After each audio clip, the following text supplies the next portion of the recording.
and thank you, Joe, and stuff. And so he didn't get to do that, last time around, to come out and say, I accept your nomination, to the roar of the crowd. So it seemed clear to me he was doing what he'd hoped to have done last night if he were not he would have done it Thursday night, if he were the nominee. And then after about a half hour, he began to switch over and talk about Harris. But he waited a long time, I thought, to talk about Harris. I don't know if that's significant or not. Well, it's kind of a delicate thing. I mean, very rarely is it sort of the sitting president who was going to run but is now not going to run, having to split their convention speech time between talking about, usually it's all about your accomplishments, and then the reason it's so long is half of it is talking about what you've managed to accomplish, if it's 4 years or however long it is, and then the other half is your vision for the country. So he did the first half, which was talking about his accomplishments, and then in the second half, it was essentially turning it over to the person who's going to run. So I mean, from everything that I've seen and that I've heard, and we're going to talk to some folks today that are there and on the ground may have different observations. It seems like they've handled a very delicate transition pretty well. 877-301-8970 is the number.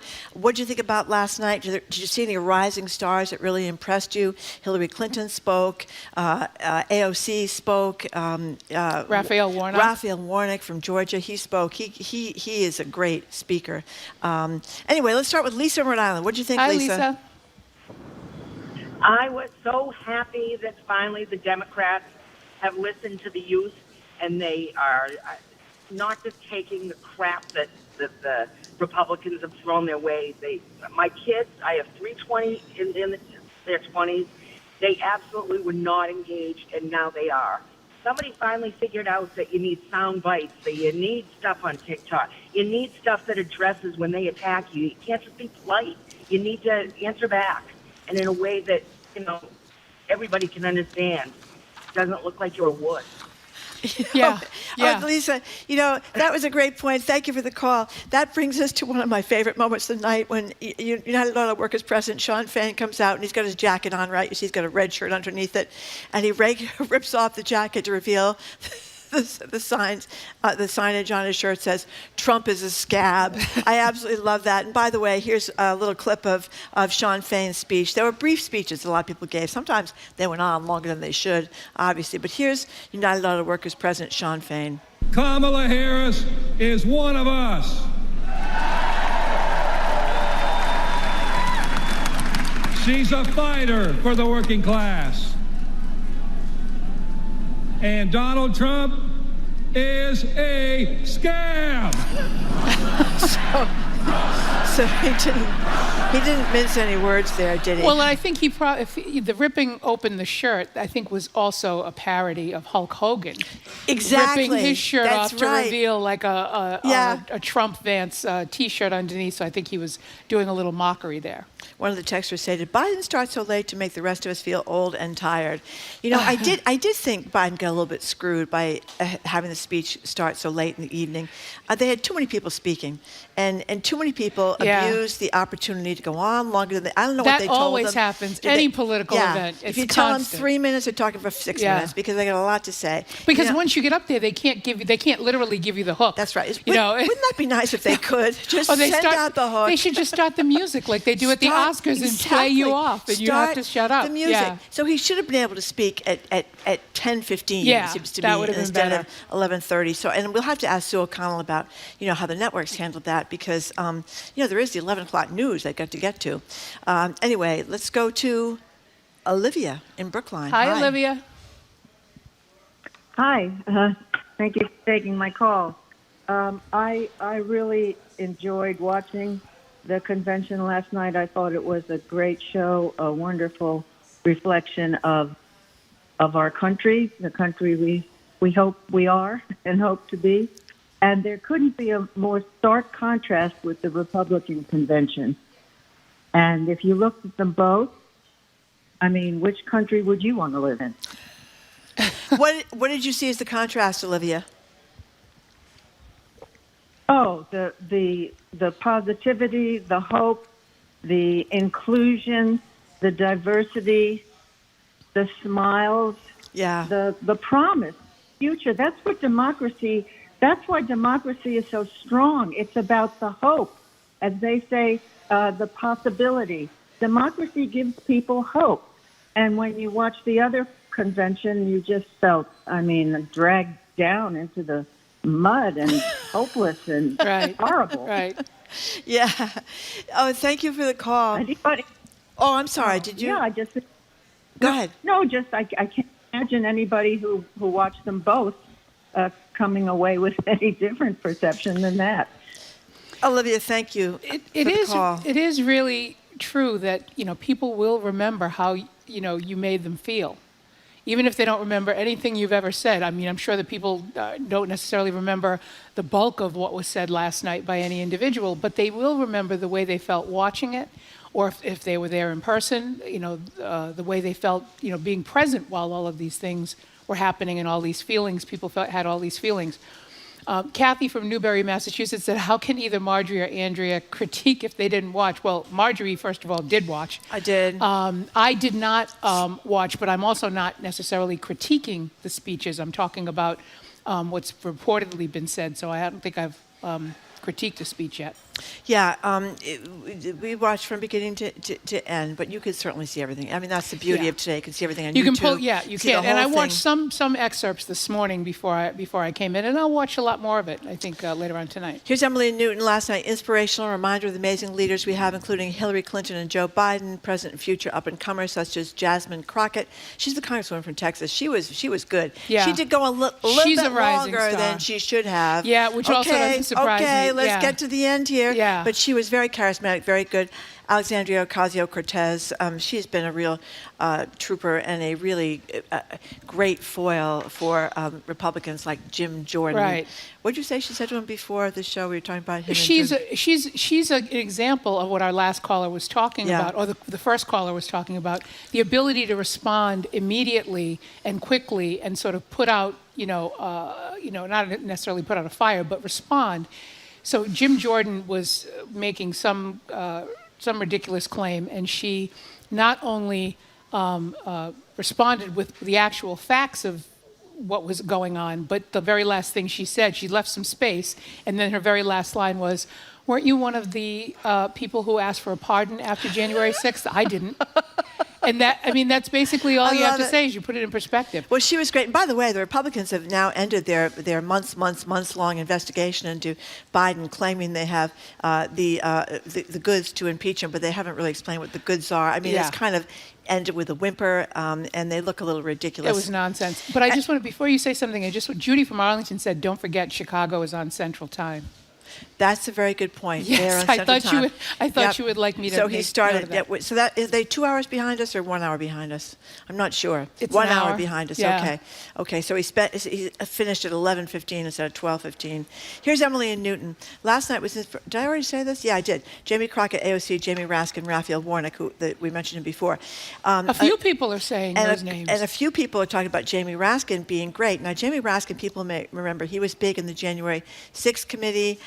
He was there on January 6th when all the rioting started. He was there with his family. They were separated. They were hiding in some office. He had lost his son, remember? Right. And then he had a bout with cancer. Yeah. I mean, he's been through an enormous amount, and he's a constitutional scholar, and I mean that in the truest sense of the word. Yeah. And an absolutely brilliant lawyer. So here is Jamie Raskin at the DNC last night, and he was focusing, of course, on the January 6th attack on the Capitol.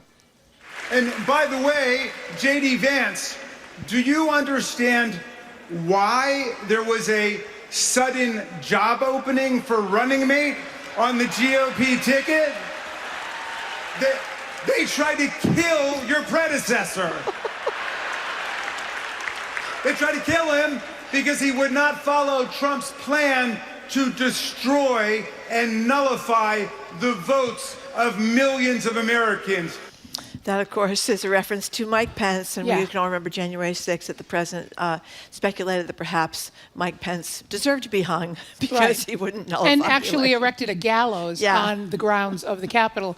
And Mike Pence, who has pointedly not endorsed, along with the rest of Trump's cabinet, not endorsed Trump this season. Carmen in Boston.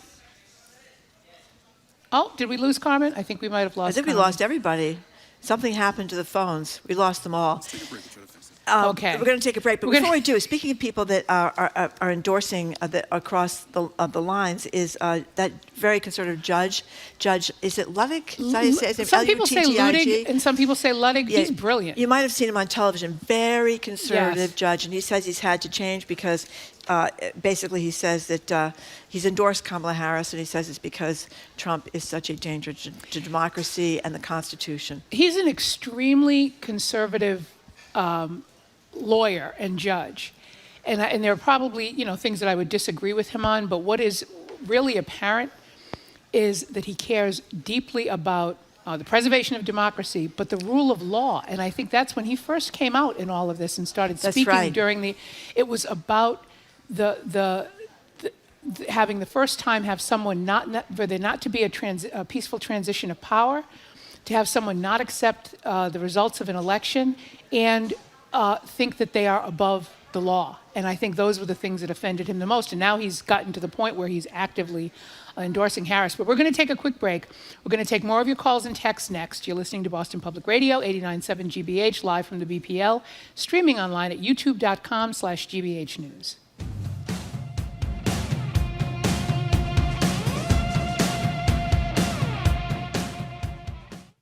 Joining us from Chicago is GBH's Adam Riley, who's been covering the Massachusetts delegation. GBH News is on the ground at the Democratic National Convention. What is the mood like? The mood among Massachusetts delegates seems really energetic. You've probably been reading reports about how excited Democrats are. Those reports are correct based on what we're seeing on the ground. Stay with us for more highlights from the DNC here on GBH 89.7. Our programs are made possible thanks to you. And Trinity Rep, presenting A Christmas Carol, a tradition reimagined anew every year. Playing November 23rd through December 29th at the Providence Performing Arts Center. You can get your tickets at trinityrep.com. And Rockland Trust Bank. Their team is dedicated to bringing the vision of your business to life, providing support and advice tailored to your specific goals. Rockland Trust Bank, where each relationship matters. Member FDIC.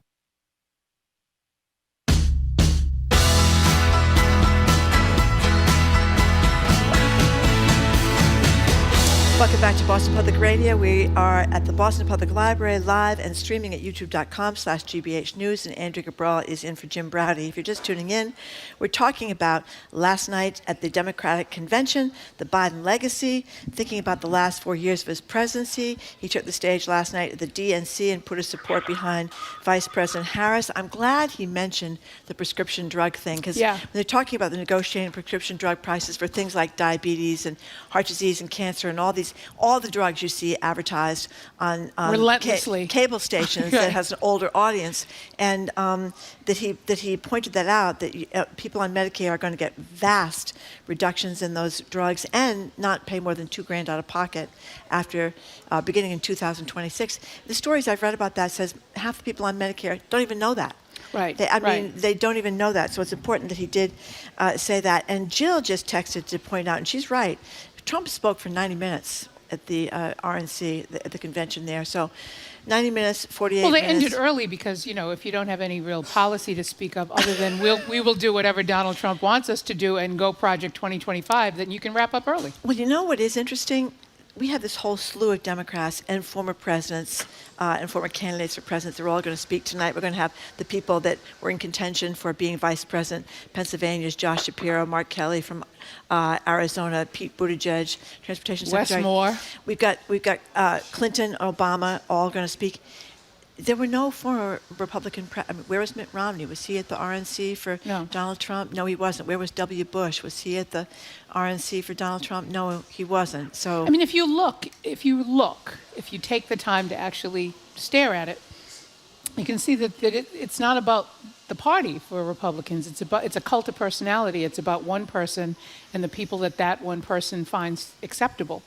So then it's not, I think that's kind of a better way to look at it, is you didn't see members of the actual party there, then maybe it's not the actual party that you're looking at. That's a great point, Andrea. Gail in New Bedford, what do you think, Gail? Hey, good morning. I just want to say one thing. I think that there's been a lot of commentary on various news media outlets about how long Biden took and whether or not he turned it over to Harris soon enough, his attention to her. But I think that we should listen without complaint. I think we should be able to do that after he sacrificed the presidency for the next 4 years. That's all. I think it doesn't. I think we should have a little respect for that. Under an hour, under those circumstances, is really not much compared to what he sacrificed. I agree with you, Gail. I mean, I think what he had to do, what he chose to do, and the reason he said he did it, he loves his job, but he loves his country more.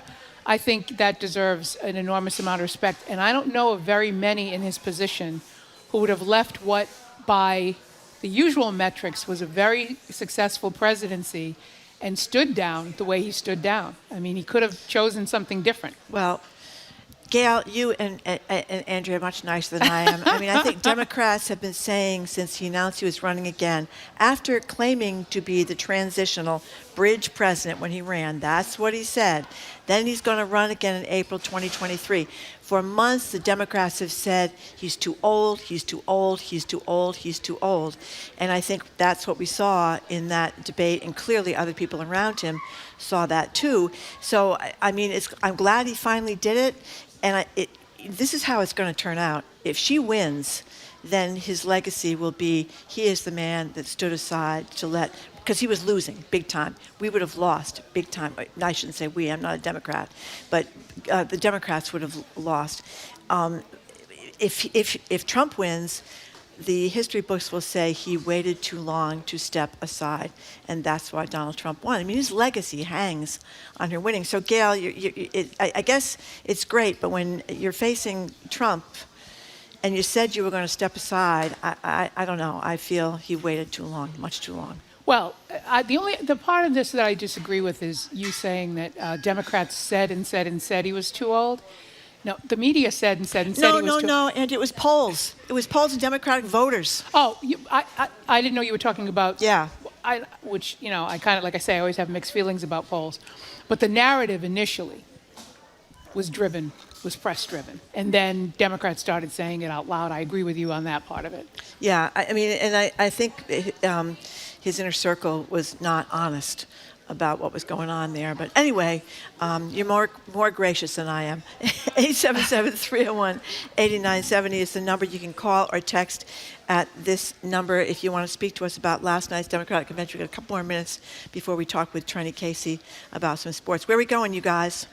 Let's talk to Helen. She's in her car. Hi, Helen. Hi. Good morning. Hi. I love your show. It's my constant companion during the day while I'm driving. So thank you. I was really concentrating on Biden's speech. I loved when I can't remember now, the poem he had quoted and how he'd given his heart for this country. Yeah. And I think it really summed up. And then his daughter, when she talked about, I mean, my husband and I were crying a few times, but when she talked about her 8th birthday and how he came and they had the cake and then he had to go back to the Senate. Yeah. It was just, he's had an extraordinary life, and I agree, Marjorie. I hope, it's within our grasp, but I hope that Kamala wins. And, he goes on to have a great lifelong legacy. That's a great point. The daughter, Ashley, that we haven't seen much of, she's a social worker, I guess. And you're absolutely right about the story she told. The story we always heard about Biden, too, is that, of course, his wife died right after he won the Senate race, and he took the train back and forth, right, from D.C. to Delaware every night to be with his 2 young sons because he thought he maybe should not continue in the Senate, and then he was talked out of it. So a very devoted guy, and clearly a very happy marriage with his wife. They've been together, she said, 50 years. Right. Yeah. Right. And he's gone through, obviously, the terrible tragedies, losing his wife, losing the baby girl, losing his son, Beau. And, he's a great guy. No, right? I mean, I think his fundamental decency is one of the things Obama talked about, still talking about it, talked about it all the time, was that that fundamental decency goes, and we realize now, goes a long, long, long way. At one point, I think we sort of expected it from people, but we've come to know that you can't necessarily, and you kind of feel fortunate if you do run across somebody who's fundamentally decent. And you know what the other thing I wonder about, because he has had this enormously long career in the Senate where he's made all these relationships across the aisle. People do think he's a fundamentally decent guy.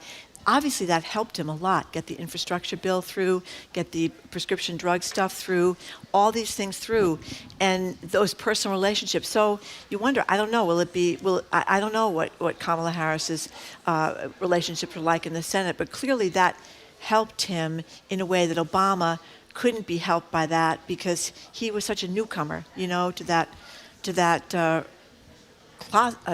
club of people. Right. I mean, you'd have to go far and wide to find somebody who's got relationships as deep as Joe Biden, because he's just been there for so long.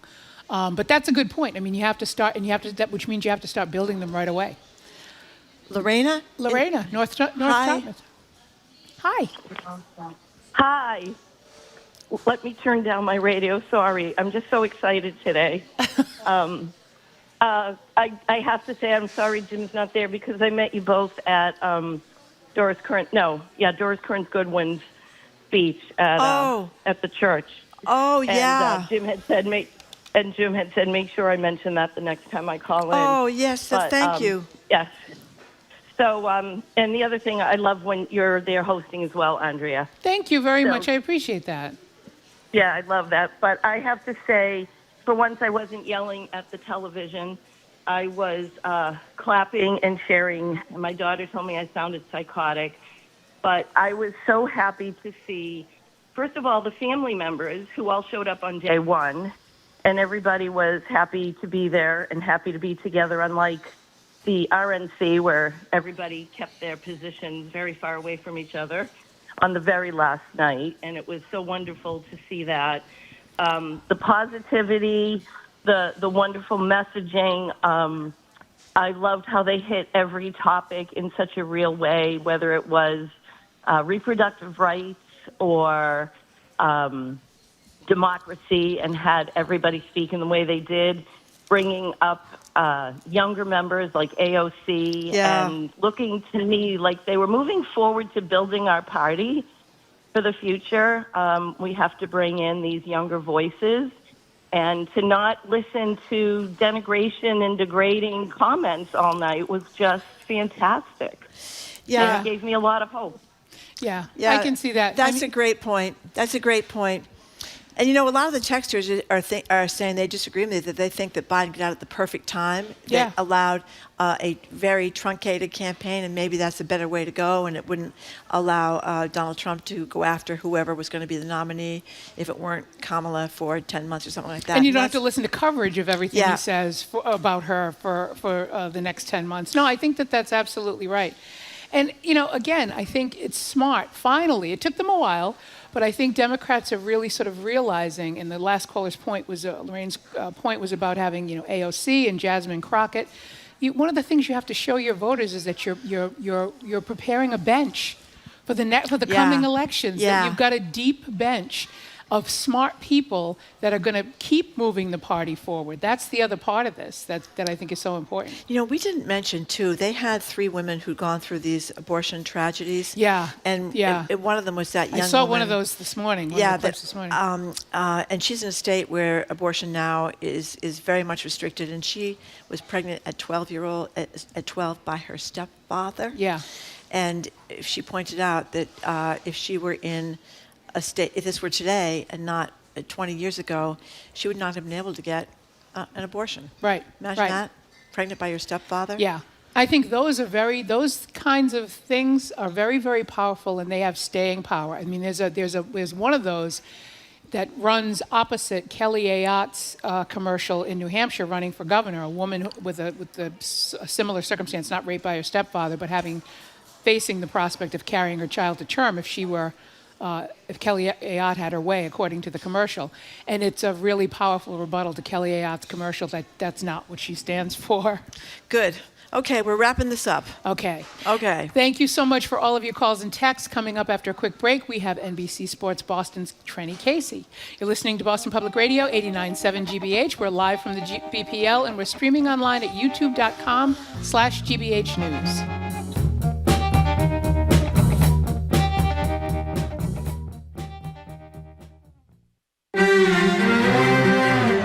In the 90s, one of Ukraine's biggest celebrities was Verka Serduchka, the drag alter ego of comedian Andriy Danilka. Serduchka has been associated with weddings, birthdays, and drunk outings. The perfect foil for post-Soviet Ukraine, but what does war mean for this comedian?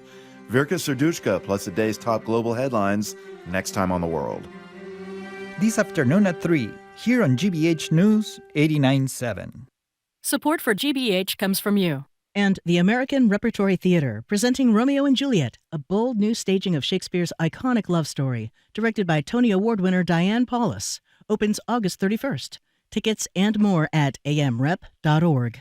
And Discovery Museum in Acton, inspiring learning through hands-on science. 2024 recipient of the National Medal for Museum and Library Service. Visitors can explore balls, ramps, and chain reactions through September 26th. DiscoveryActon.org.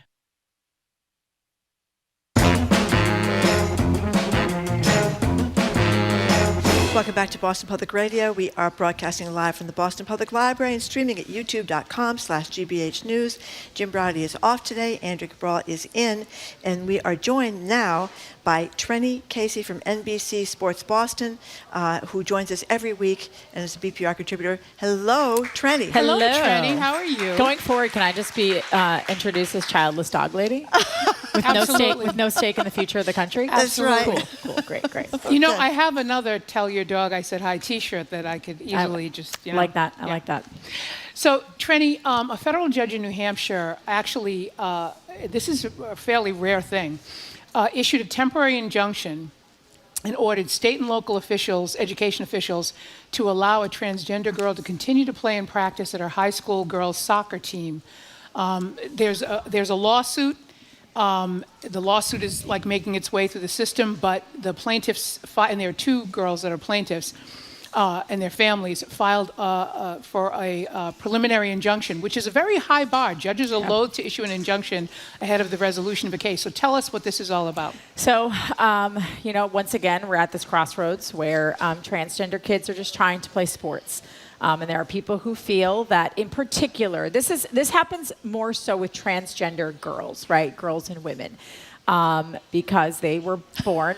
And Marjorie, you're just now noticing my T-shirt. Now noticing your T-shirt. Because they were born boys, and there is I think it is important to identify that there is a difference biologically between men and women, right? And I always use the running example because that's the sport I'm most familiar and comfortable with as an athlete myself. There is a reason that there is a difference in qualifying times for men and women in the Boston Marathon. However, the idea that we're putting kids at the center of this argument and that these girls and their families have to be brave enough to step forward and take on the legal system in order just to get basic rights for trans kids, who, by the way, of the LGBTQ plus community, have some of the highest rates of depression, anxiety, mental anguish, suicide. And to not think about those things when we're talking about these kids, and they are just kids, just breaks my heart. Because we have to figure out a solution. But when I look at this is a soccer team. This is a team sport. These are two girls who don't look all that much bigger or stronger than the other girls on their team. We should point out, and they have. We should point out that they have taken these puberty blockers and hormone therapy, so they will not experience the big muscle development and changes typical for testosterone-driven males. And that, to me, is a big factor. That's a huge factor, Marjorie. I think I think this conversation is difficult and it's nuanced. And I think people are really afraid. It's sort of like a third rail topic because you don't want to be seen as anti-trans, but you also don't want to be seen as putting women, female athletes, in an unfair position, and that's a real factor, right? Like, if you have a kid who decides at 17 that, who is born male but wants to identify and is transgender, wants to identify and does identify as female, that person should be able to identify and live their life however they want.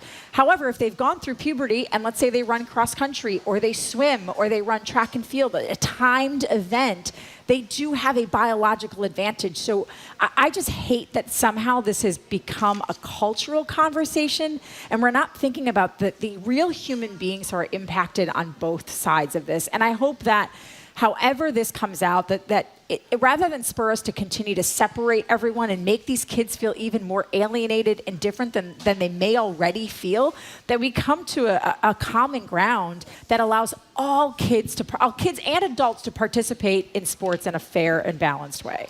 So I just want to make sure that people understand the judge made an actual finding that the plaintiffs in this case had demonstrated a likelihood of success on their claims, which essentially say that banning these girls from this sport, and one girl who has been interviewed, I think, on local news, has said that she has devoted 11 years of her life to this sport. And they show her playing. It looked like there are girls on the team that are bigger than she is. Yeah. But they were alleging that it would violate both Title IX and the Equal Protection Clause of the 14th Amendment. So those are the two legal bases on which the injunction is being sought, and I believe that they're also the basis of the case itself. But the other part of this is that it's the Attorney General in New Hampshire that is having to sort of defend this, right? They have to defend it because the law was passed in the legislature, and they sort of made that clear that they can't say the injunction is appropriate or the lawsuit, they're right, because this is legislators deciding this for school districts. And most interestingly, they did not, the AG did not oppose at all any of the evidence that the plaintiffs put in for this injunction. And what else, as you're talking, Andrea, the one thing that I think about is how many times, and listen, I don't know how New Hampshire's state legislature works, but how many times in Boston do we have this thing that we think is a great idea and it has to go through 65 committees and all of this research and all of this data to make sure that that some legislation should pass for something that is probably far less impactful on someone's life. And the idea that these state legislatures are just passing these anti-trans laws without thinking and even taking a look at hard evidence. They're not looking at evidence. They're not looking at both sides. They're being reactive. And they have the majority, so they can do it. Right, and they have the majority, so it's happening in majority red states versus majority blue states. And everybody deserves better. Female athletes deserve better. Transgender kids deserve better.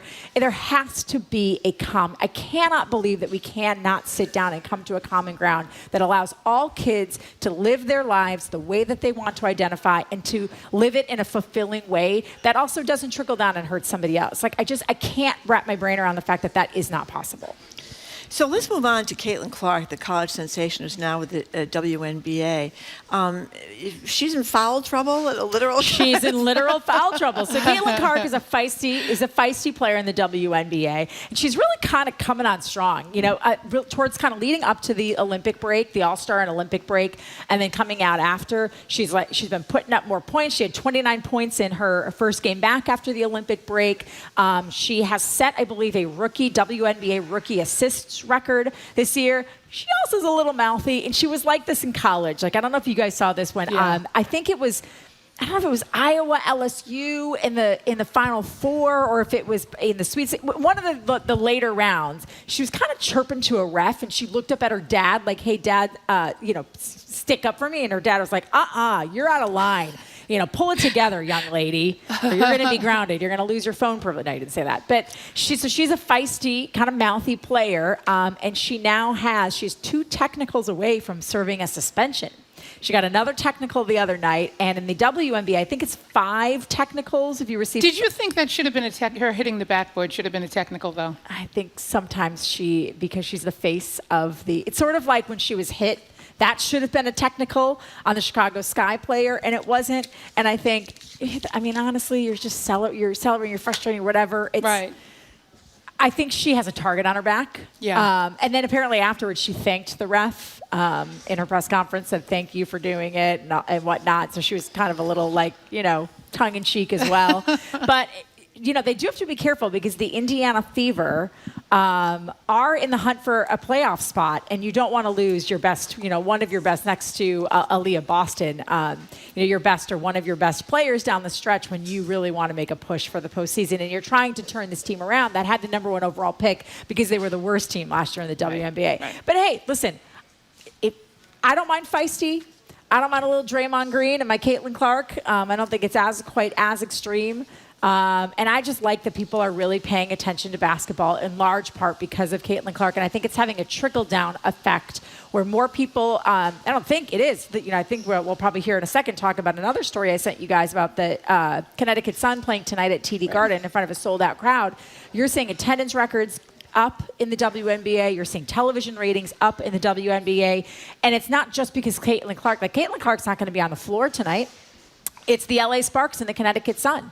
But yet you're going to have a packed house of 18 or 19,000 people at the TD Garden who are going there to watch women's basketball. And that drives everything else. That drives salaries, attendance and revenue at the ticket door, or whatever. Drives all of that. Delta is now the official airline of the WNBA. They're sponsoring their charters. So now, when these women used to have to take regular commercial flights, which I'm sure a lot of you are like, oh wow, commercial flights. But if you're traveling all the time and you've got 3 games and 5 or 6 nights, imagine if you're delayed on a charter flight. And I've flown on charter flights as a team reporter before. You go through separate security and you walk right onto the tarmac and you get right on the plane as soon as all the buses get there and you're off and on your way, and then you get to the hotel and you get to dictate your schedule that best works for your athletes. And that's something male athletes, including male college basketball players. Like I went to Marquette University. The Marquette men's basketball team has a charter. They charter their flights to all of their games. And the fact that was it, all the big programs do, all the big football programs and basketball programs and college men's sports all have charters. There's no reason a women's professional sport shouldn't have it. Well, Trini, you're the sports expert. I am not. But what I've noticed in my amateurish way is whether you're watching the women in the Olympics and that last game between the Americans and the French team was unbelievable.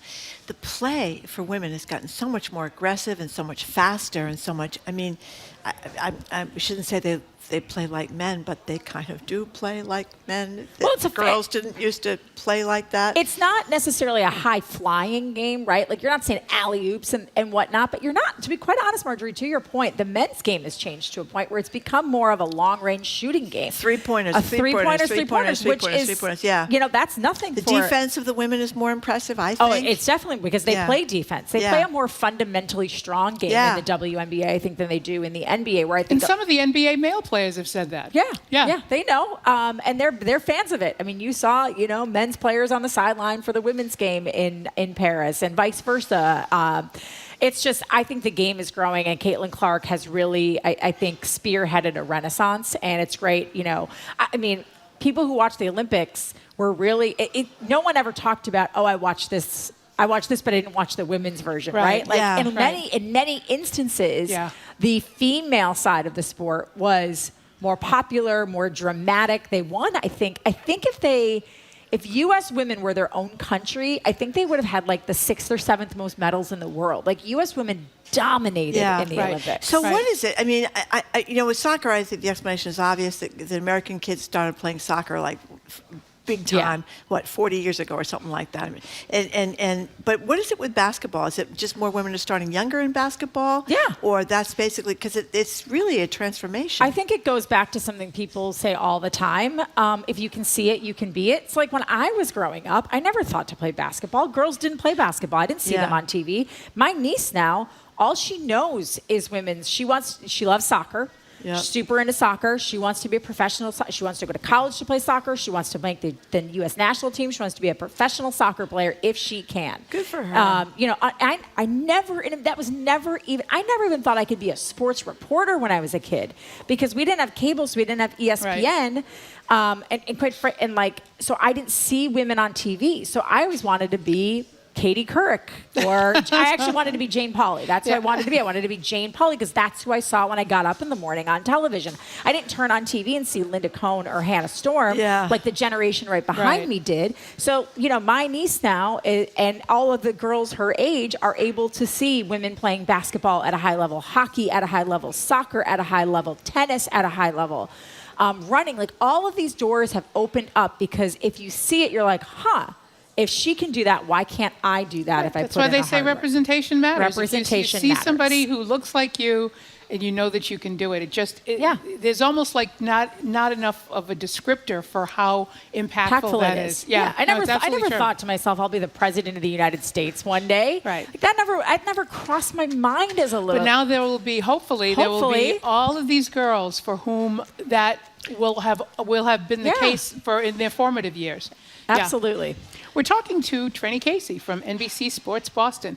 So Trenny, I wanted to talk to you about this. This was in an Olympics that was so uplifting and so wonderful in so many different ways. I know. Wasn't it great? It really was wonderful. It was. The medal kerfuffle or snafu, and I'm probably understating, with Jordan Childs and the Romanian athlete, Anna the gymnast, Barbosa, I believe, was really, and it was a judge's mistake. Yeah. And it was just the way this whole thing has turned out is just so unfortunate. So catch people up on where we are with this. So Anna Barbosa has received her medal. Parisian officials and officials from U.S. IOC have flew to Romania to present her. They had a huge ceremony for her to give her a bronze medal. Jordan Childs is refusing to give up her bronze medal because further video review has revealed that the Team USA did get their challenge in. So for those of you who haven't followed the story, Jordan Childs' initial score on the floor exercise put her in 5th place. Team USA flagged the score and said, hold on, you didn't give her the correct difficulty on it. So the judges looked and they said, oh, you're right. That gave her 1 point up. It gave her, so it put her from 5th to 3rd place, so she wins bronze. So you have Simone Biles and her winning silver and bronze, and the young woman from Brazil winning gold. Historic moment, 3 black women on the podium has never happened in international gymnastics before. So fast forward, Romania, they look at it and go, hold on a second, you stripped our athlete of this bronze medal. They didn't get the challenge in enough time. And then so the Court of Arbitration, I don't even know what it is, like CAS nobody knows what they're something. Called. They reversed it again and said, sorry, Jordan, you got to give your bronze medal back. It now goes to this gymnast from Romania. And Team USA said, no, because saying that you did not get your challenge in enough time. You have a minute. You have 1 minute, and you submitted your challenge at 1 minute, 4 seconds. Yeah, so, that's ridiculous. But now they've shown just a minute. I mean, come on. I know. And so then they rule it, and they say, nope, you're stripped of your medal. And Team USA says, but hold on, we have video evidence that we got it in under the 1 minute. Time-stamped. It's time-stamped, and they go, nope, we've made our decision. We don't see further evidence. We're not changing it. She gets the bronze. Jordan Childs, ship your medal back. You have to give it back. And Jordan Childs said, no, I'm not. And Jordan Childs is like, I am not shipping it back. I earned this medal. And so this is going to drag out. And there's a further appeal that they're able to take. So that's the other thing, is not returning the medal when you're in the process of an active appeal. If she returned it, it would be easy for them to say, well, you already gave it back. Right. So the issue is moot. Right, so but she has not. Yes, legally, I think that's the right decision. Well, and legally, you would understand this better than I can. So then there was an article written yesterday, I believe by Sally Jenkins in the Washington Post, that dug deeper into this international governing body of sport and found all of this cronyism and money. Like, one of the lead lawyers who ruled on this has gotten a ton of money from Romania. So it's all this like interconnected, just bribe. He's represented dirty. them for years. He's represented Romania for years. So there's a conflict of interest. It's nasty. And similar to the story we were talking about at the top of this segment, like, there are 2 athletes who worked their entire lives for this moment. And it is just these idiots in the middle who are making it difficult for everyone around them. Okay, Trenny, we talked a lot about Bill Belichick, and was it Bill Belichick that was the star, or Tom Brady that was the star? Was the combination of them both? But there's a headline in the Globe on a Ben Volen piece which says, it's hard to be confident in the Patriots when Elliot Wolf. Wolf, the guy who took over the front office, behaved, according to Ben Volin, like a frightened mouse during a press conference. I mean, is it that bad? So in fairness, normally I have a chance to go down to training camp 1 or 2 times. I was in Stanford working the Olympics. I wasn't able to go this time around. But what I was reading from afar and what I've come back to sounds maybe like it's a little bit more of a bleep show than people thought. Like the offensive line is terrible. Jacoby Brissett has had bad practices. Drake May started out slow but is now doing better. Basically, the whole roster, which Elliot Wolf looked everybody in the eye after the draft and said, and so he was asked the question, do you have a team that could support a rookie quarterback, the quarterback that they drafted, Drake May, number 3 overall out of North Carolina? And he said, yes, I believe that we have a team that can support a rookie quarterback. And now all of the football people who aren't dumb, they've been watching, a lot of them have been watching football for 20, 30 years. They're like, you do not have a team that can support a rookie quarterback. Your wide receivers are still kind of a mess. Your offensive line is a complete and total disaster. And so you have to, as a general manager, he's not the general manager, he's like president of player personnel or something. You have to face the media at least once during training camp. So he finally did the other day. It was only like 8 minutes long, stumbled through a bunch of answers, didn't really know what to say. I think part of it was, that maybe he was a little caught off guard. It was kind of a more casual setting. They all were around him. I mean, I don't know if you ever stood in a press conference, but a bunch of mics in your face and sweaty, stinky sports reporters who've been outside in the sun all day is not a great place to be standing.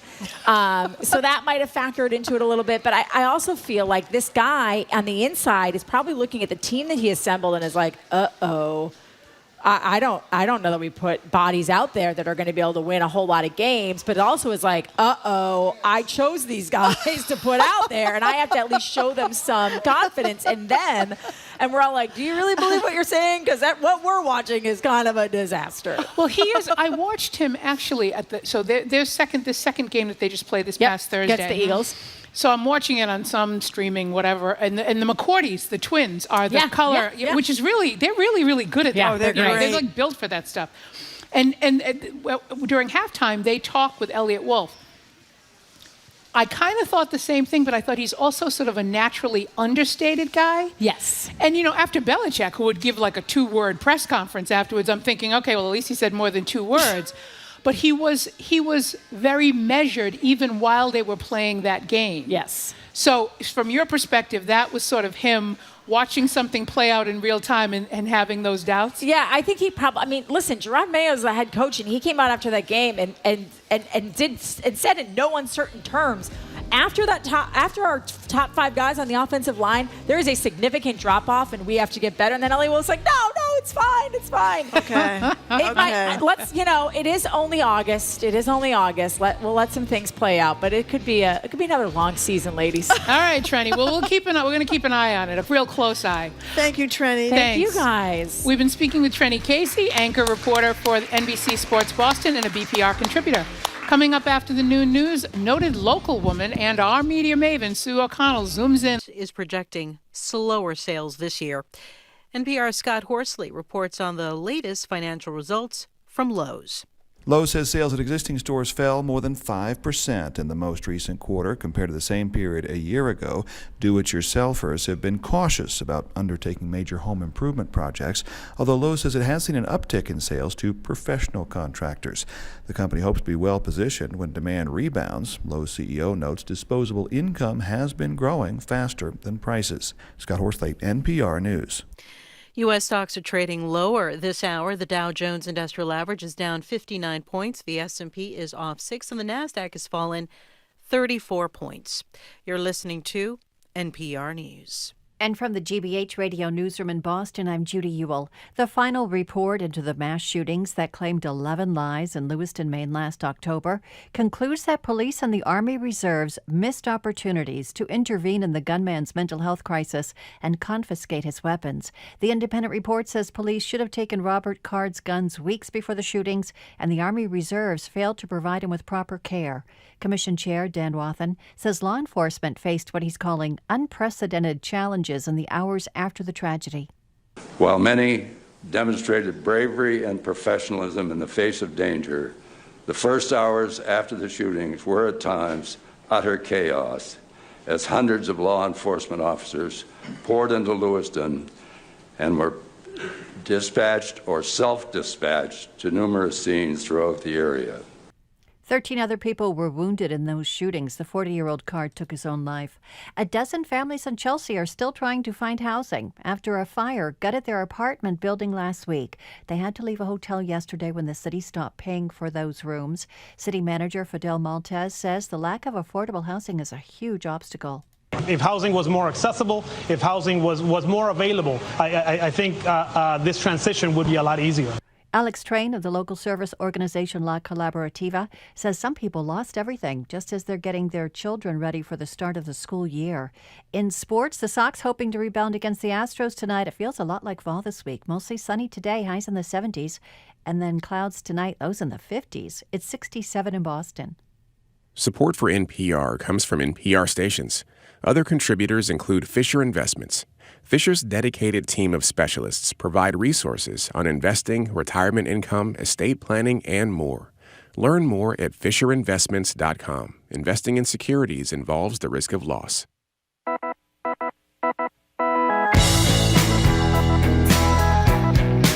Welcome back to hour number 2 of Boston Public Radio. We are broadcasting live from the Boston Public Library and streaming at youtube.com/GBH News.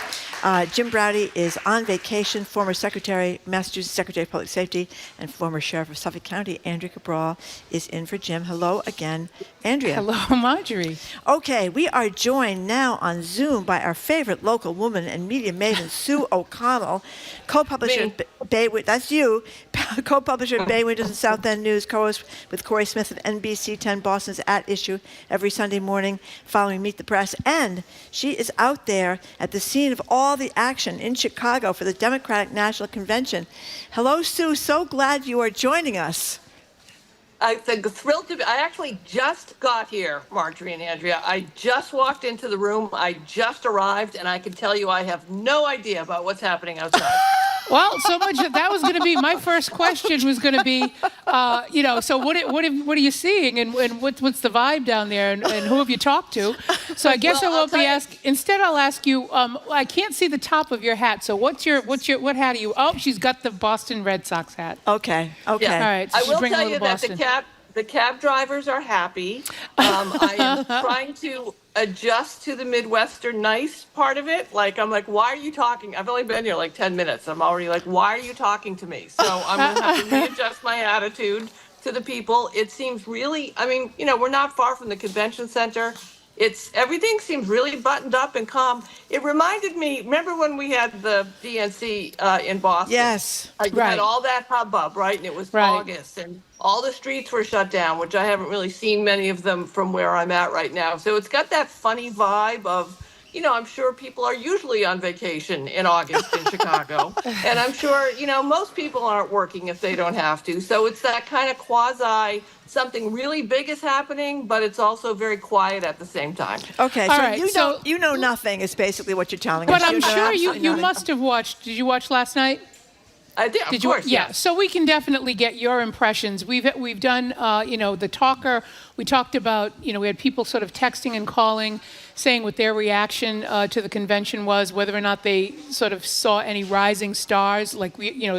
Every convention is always sort of a platform for the people who are coming next. When you talk about Boston, you talk about, Barack Obama speaking, and then later goes on to be president. So give us your overall impressions of the first night. Yeah, I thought it was a very great and uplifting evening. Senator Warnock, I think, is the person to watch in that vein. Obviously, his other job of being a member of the clergy and a preacher certainly came across. But, that was just an amazing speech that I think he gave last night.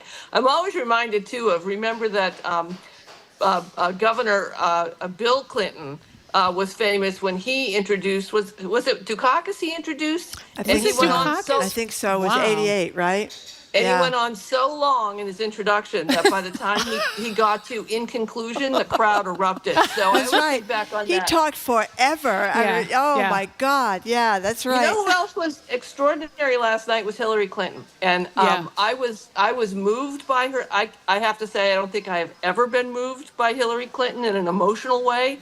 I was moved by her last night. I felt like she had just come off a, off-Broadway run and had debuted her big show. She was pitch perfect. Everything about her I thought was right on point. And it was a kind of a moment of like, wow, if this Hillary had been here, of course she couldn't be here 8 years ago because of what she's had to go through to get there. But I thought Hillary Clinton was amazing last night. We have a clip. We have a clip. Oh. Yeah. Here's part of Hillary Clinton's speech last night. She's referencing the first female presidential candidate and the first female vice presidential candidate. I wish my mother and Kamala's mother could see us. They would say, keep going. Shirley and Jerry would say, keep going. So she's talking about Shirley Chisholm, who famously was the first woman to run for president, and Geraldine Ferraro, who was Mondale's vice presidential candidate or running mate. I would say that her and I don't know if this is the right word, but her generosity around all of this, she absolutely had every right to go off in a corner and be bitter and angry and I told you so and look what happened. And her interactions that I've seen with her, with Vice President Kamala Harris, the warmth, the cheering on, I don't want to use the word mentor, but you can definitely feel an affection that they have between each other. So I just think it was a great highlight for me last night. You know, one thing I did wonder, you may not know this, Sue, since you are there and not quite acquainted with what's going on at the DNC yet. I wonder, what happened last night when the Biden speech, at least on the East Coast, didn't even start till 11:30? Were the networks able to did they blow off the 11 o'clock news, or what happened? Do you have any idea?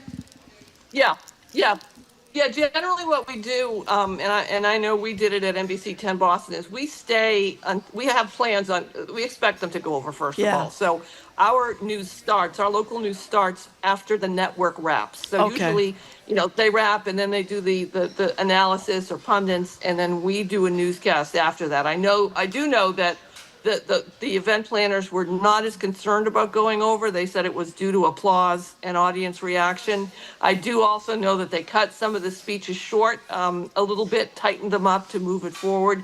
But no one was worried that people were not going to see Joe Biden. That was sort of if you're watching, you're staying. And let's be real, lots of folks watched it this morning.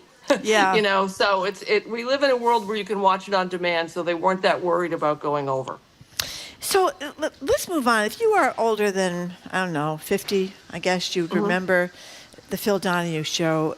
He was a big star in the 70s and 80s on television, kind of introducing this really reality TV kind of stuff with having difficult conversations. Here's a little clip from the Phil Donahue show. He's introducing the 1970 conversation between this atheist, Madeline Murray O'Hare, and Bob Harrington, preacher of Bourbon Street, so-called. Here it is. Ladies and gentlemen, today's Phil Donahue show features two people of, opposed views. I would guess that speaking in religious terms, you could not find anyone more diametrically opposed than the people we will feature on this special program this morning, today. He just just so that you know, Marjorie, we heard you refer to her as this atheist. I did. Did I call her this atheist? You did okay. That was a little bit of the Catholic coming out in you. This atheist. That's right. Okay. So anyway, She said that atheist. Phil Donahue passed away Sunday. People may remember his show and his impact on television. So you're a creature of the media and TV. What do you think about Phil Donahue, his impact? He was a giant. I mean, Phil Donahue. I had the opportunity to meet him in the early '90s. Oh, really? After his, kind of major crest of success. I can't remember if he was trying to do an MSNBC show at that point, but he was just such an open and, he didn't have a big personality in real life, but he was just like on television, more interested in talking to me and to the people around him than actually, putting on a show or being Phil Donahue. I was trying to remember exactly what he said to me. It was at a black tie gala, the Human Rights Campaign, which you've been honored at, Marjorie. He was being honored at the local New England dinner and someone asked me to go stand with him because he was standing alone, like in the VIP reception. Really? And so I went over and I chatted with him, and I think he made a joke. I just came away with feeling like he said something like, "I know you expect me to be Phil Donahue, but this is what you're getting," you know. But just really in a charming way, and the conversations and the curiosity that he had, he was able to talk about these subjects that would later become salacious. People would make them very salacious-like, but the way he approached them, like with real people questions that he had, and involving the audience, which really had never been done to the degree that he had before. I was a huge fan. I think I watched every Phil Donahue show every single day, as much as I could, as often as I could.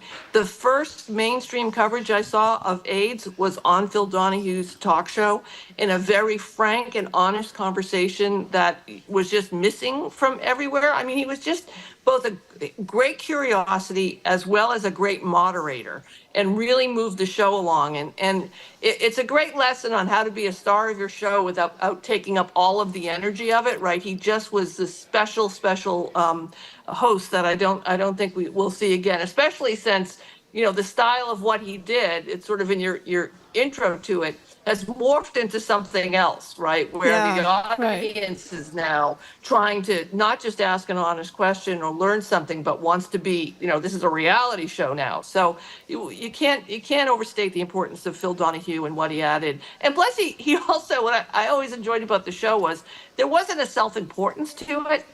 Yeah. You know, so you could tune in and he could be doing something completely dopey and goofy, get made fun of, and he was fine with it. And then the next day he could be doing the most serious topic that other mainstream media were not touching. So he's a great titan to me in this industry. Well, just to give people more of a sense, he had almost a 30-year run, a syndicated run on television. I think it was Oprah Winfrey's arrival that kind of pushed him off the top, because he was the ratings leader for many times. But this is just from this New York Times piece. They talked about how he interviewed, as you pointed out, Sue, all over the place, presidential candidates, Hollywood stars, feminist pioneers. He televised a child's birth, an abortion, a reverse vasectomy, a tubal ligation. He broadcast from inside a maximum security prison in Ohio to look at the penal system. And as you said, he was one of the first TV hosts to look at the AIDS epidemic, and the first Western journalist to go to Chernobyl after the horrible Chernobyl disaster there. So he was a big deal. Married Marlo Thomas, one of the guests on his show. We all remember her from TV. So a great career. You do get the impression that he sort of, not that he took responsibility for what his type of show ushered in, but that he lamented, you know, the Sally Jesse Raphaels and the Geraldo Riveras and, you know, the Jerry Springers that came afterwards. He referred to them as his illegitimate children, which sort of gives you the impression that he kind of hoped that it wouldn't go into the kind of circus atmosphere that it became. Or it gave you the impression that he was having fun while he did it, but he didn't expect that to be the result. Yeah, because he mixed, like you said, the ridiculous and the sublime. Yeah, and he you know, his gift of making it just the right tone, I think, is what others lack. He also, you know, knew he had to get ratings, which is something in the last chapter of his career. He had a real difficulty. Maybe he was just, you know, done and just wanted to be himself. I know he had some challenges at MSNBC at the time, but, you know, I just think he understood the medium. You know, every generation has that person that whatever the medium is, they show up and they totally get it. And he was that. But yes, there was no putting the genie back in the bottle, as they say, once Phil Donahue came on the scene. We're talking a not-so-local woman today, Sue O'Connell. So, Sue, this was a strange story I wasn't crazy about in the New York Times about hate watching on television. But then Andrew's pointing out, when you get a million things you can choose from on TV, why do people watch things that they hate? Apparently, this is people do this and they enjoy it. So are you part of this person? This person said, this is Alyssa Wilkinson. She hate watch things on TV, like the morning show. That was a thing, a program about on Apple, about morning show television. The Gilded Age, this thing about rich people in New York City at the turn of the century, I think.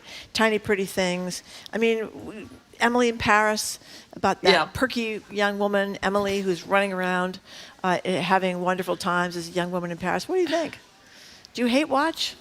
Yeah, I do it too. I You know, do? I absolutely. First, I one of the original titles of it was cringe watching, and someone I met at a mall who used to watch the nightly show I had told me he hated me and he watched me every night. And I said, "Why do you do that?" He said, "Don't you know what cringe watching is? I watch, I just yell at you."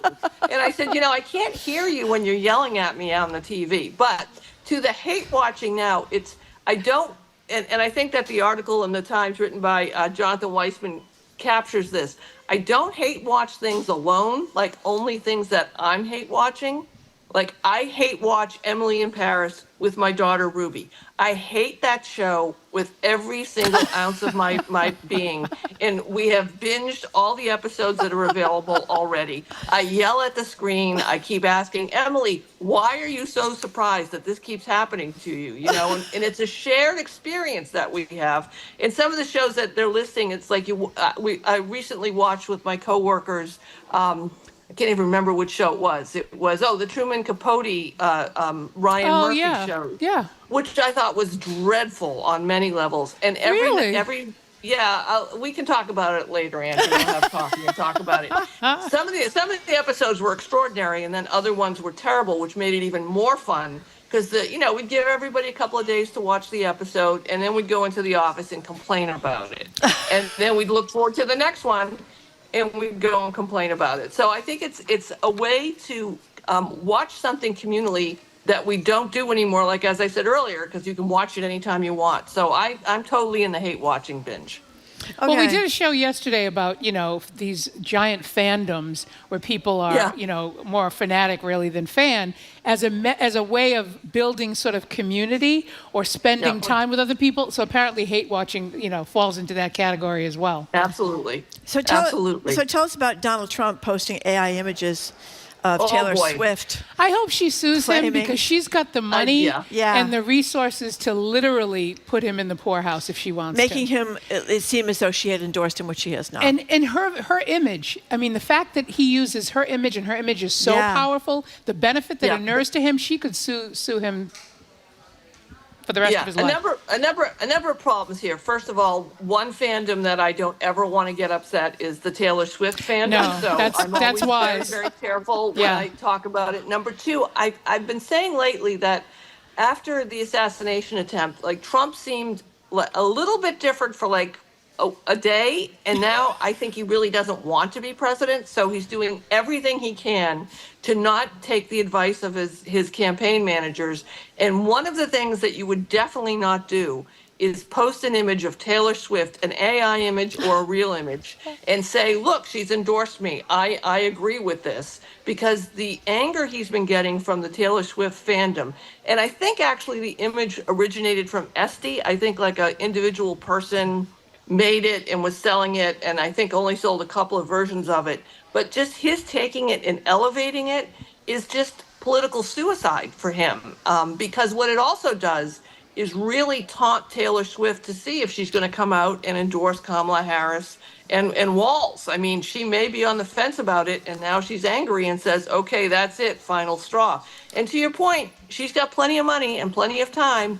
And once you get to her size, even with the SD and the unauthorized stuff that happens, if you don't protect your copyright vigorously, then it opens the door for other people to take advantage of you. So I really think that Trump is sending a message that he does not want to be president, and that's why he posted it. That's an interesting thesis. Well, this is actually part of a larger appropriation, a constant appropriation by him. We've covered before him using other people's music after he's been sent cease and desist letters, or people have said on social media, particularly on Twitter, stop doing this. I wrote that song, I own that song, or I performed that song, and you don't have anybody's permission. And it's almost like his campaign responds as though it's a badge of honor to kind of, fly in the face of all of these artists who have said, I don't want you using my music at your rallies or for any purpose.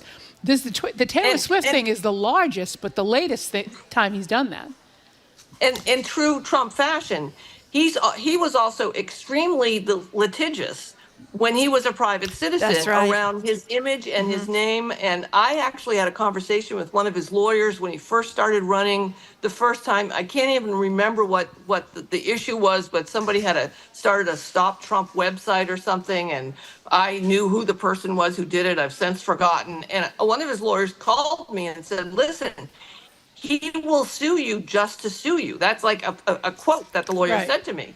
And I said, well, what happens if he does become president and those Halloween masks start coming out, those Trump Halloween masks? Is he going to sue those people? And he said, probably. So you have somebody who is very litigious, who then just goes ahead and does what he's suing other people for, which, of course, is typically Trump. Now, Andrew Cabral, I don't know if you realize Sue O'Connell is our local woman. She's also our media maven, but she is also fulfills another role. She is our in-house royal watcher.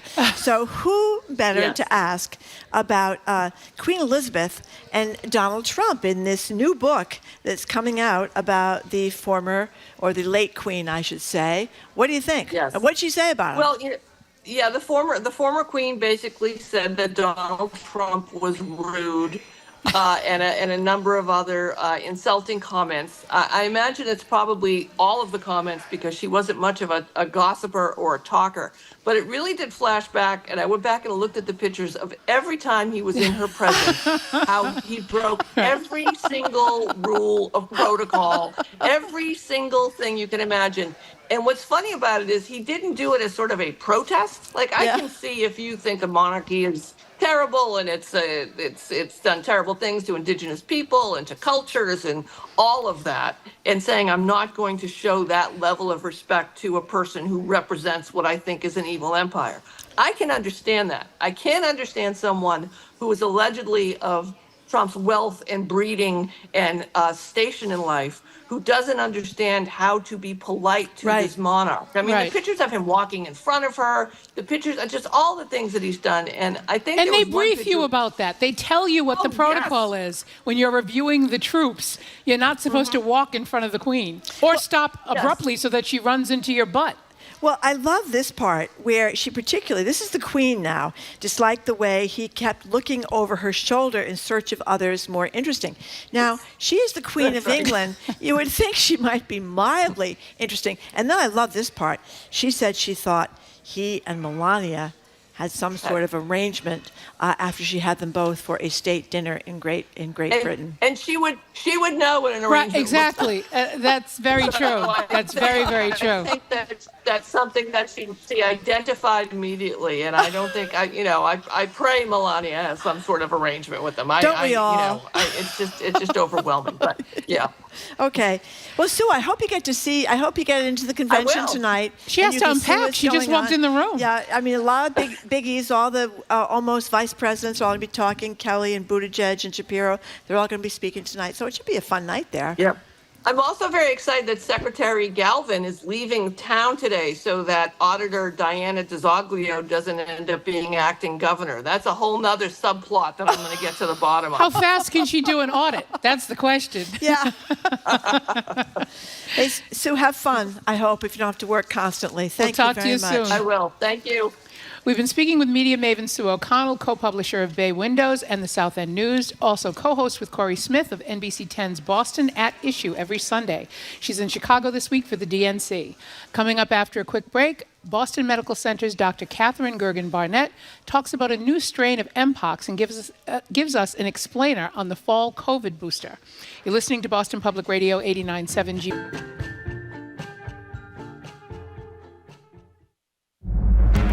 This week, Chicago is home for the 2024 Democratic National Convention, where Kamala Harris and Tim Walz will seek to carry their momentum forward as they declare their platform to the nation. I'm Mary Blake. Join me for NPR's live special coverage of the DNC. We'll hear the speeches from Democratic leaders and get inside analysis from reporters in the Windy City. Tune in tonight at 9 here on GBH 89.7. Our programs are made possible thanks to you and Mass General Cancer Center, dedicated to providing the latest therapies and cancer specialists who are experienced in your cancer. When you hear the word cancer, their team is ready. Learn more at massgeneral.org/cancer. and the Boston Speakers Series, announcing its upcoming season at Symphony Hall for 7 evenings, featuring Liz Cheney, Andrew Lloyd Webber, historian Annette Gordon-Reed, and news anchor Chris Wallace. bostonspeakers.org.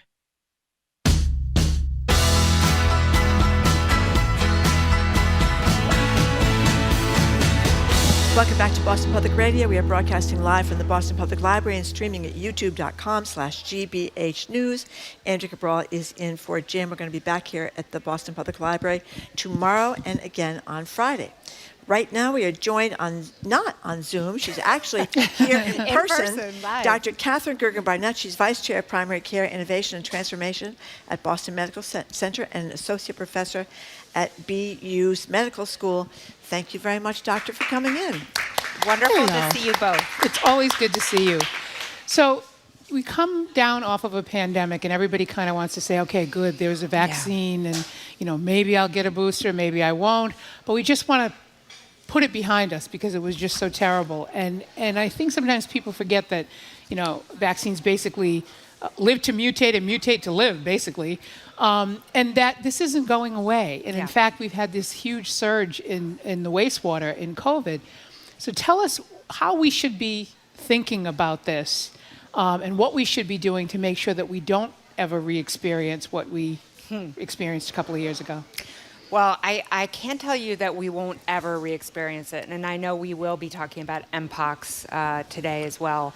I do think that this idea that viruses always shift and that we need to be aware of that is finally on everybody's minds, not just epidemiologists and infectious disease doctors. We do know that, the way that we're talking about COVID-19 right now is endemic. So the difference between something that's an epidemic versus endemic is that endemic means that you're more likely to be able to predict when it's going to come. So right now we're seeing this huge spike in the summer. We know that it's not nearly as deadly. We know that it is, we heard, I think probably one of the slogans from the Olympics was, "Don't let a cold get in the way of gold," was the way they were talking about COVID-19, which is actually very disheartening to hear that kind of talk in terms of what have we learned. And yet we do know that, so far we've seen summer spike and we see winter spikes, and that maybe this will be the kind of way that we are going to go for now. In terms of, let's really just kind of wrap up or talk more about COVID-19 at this moment. So we know that there's going to be a vaccine that will come out, a booster that will come out in the fall. We're thinking about September is likely when the date is going to come out. And it will really be geared towards this new variant that we're seeing called the flirt variant, which is a funny way of calling it. And it will be, again, what we recommend for anybody really 6 months of age and greater. But for those who are at higher risk, your important, bigger question is, how do we avoid going back here? One of the things we do is we stay really up to date with viruses that are evolving. So Mpox, which, I know we're going to spend some time talking about, I thought there was a great quote from an epidemiologist at UCLA who said, "An infection anywhere is potentially an infection everywhere." Right? Because I think that is what we need to remember, that we're living in a global world. We travel, we go from place to place, we're in contact with people in ways that we've never been in the past. And we cannot just turn a blind eye when we think something is happening over there, right? In this case, Central Africa or West Africa or whatever it might be, we need global responses to infections. So I think if we took nothing from COVID-19, it's how do we respond more quickly when things are happening in other parts of the world and act locally and together globally on some of these viruses. Tell people who don't know, what is Mpox? Yeah, so Mpox is, I think people knew it last year when it originally came out as monkeypox. It's a misnomer. It was labeled as monkeypox because in 1958 it was first discovered in monkeys that were kept in captivity. But we know that monkeys are not the most common way that people are getting it. And it's a virus. It's connected actually to smallpox. So it's a pox virus. It's in the same family. It's not as virulent as smallpox. So in other words, it doesn't kill as many people. But it is the same kind of virus that causes flu-like symptoms, not feeling well, swollen lymph nodes. And the pox part of it is getting all these, this rash that turns into blisters that has this kind of whitish fluid in it. I see your face, Marjorie. Yeah. It's incredibly uncomfortable. The actual rash or the blisters then pop and scab over. And we know that there are 2 strains. So just to give a little bit more background on, where we are right now. So Mpox has, what we heard about in 2022 when it first was announced as an emergency was something called Clade 2. So people may have heard of it in that way, where we saw that it was mostly getting spread in sexual contact. Highest rates were in men who are having sex with men. And it was mostly through contact with the blisters, with the sores, with those spots of contact. And happily, we were able to get a lot of that under control. In 2024, we've only had 1,600 infections of Mpox, period. Why are we even talking about this now? Because there's another variant. So we have heard a lot about COVID-19 variants, Yeah. okay? So we are all becoming experts. There's now a variant. It's called Clade 1 variant, and it's more deadly, and it's more contagious. And this variant is coming out of Central Africa, mostly the Congo, the DRC, and we are seeing that it is not just sexual contact, that it's close proximity. So a lot of children are getting it. So families, maybe 4 or 5 children sleeping in a bed, they're all getting infected. Close household contact. Also clothing. Right. We're seeing it passing in clothing. And so this is where we really need to be thinking very carefully about what does this mean, for our friends and allies in Central Africa, but also now we've seen the first case of somebody who was in Central Africa and was in Sweden and now has this new Mpox variant and saying, okay, how are we going to deal with this? So one of the things we know is we actually have medications for this and we have vaccines, right?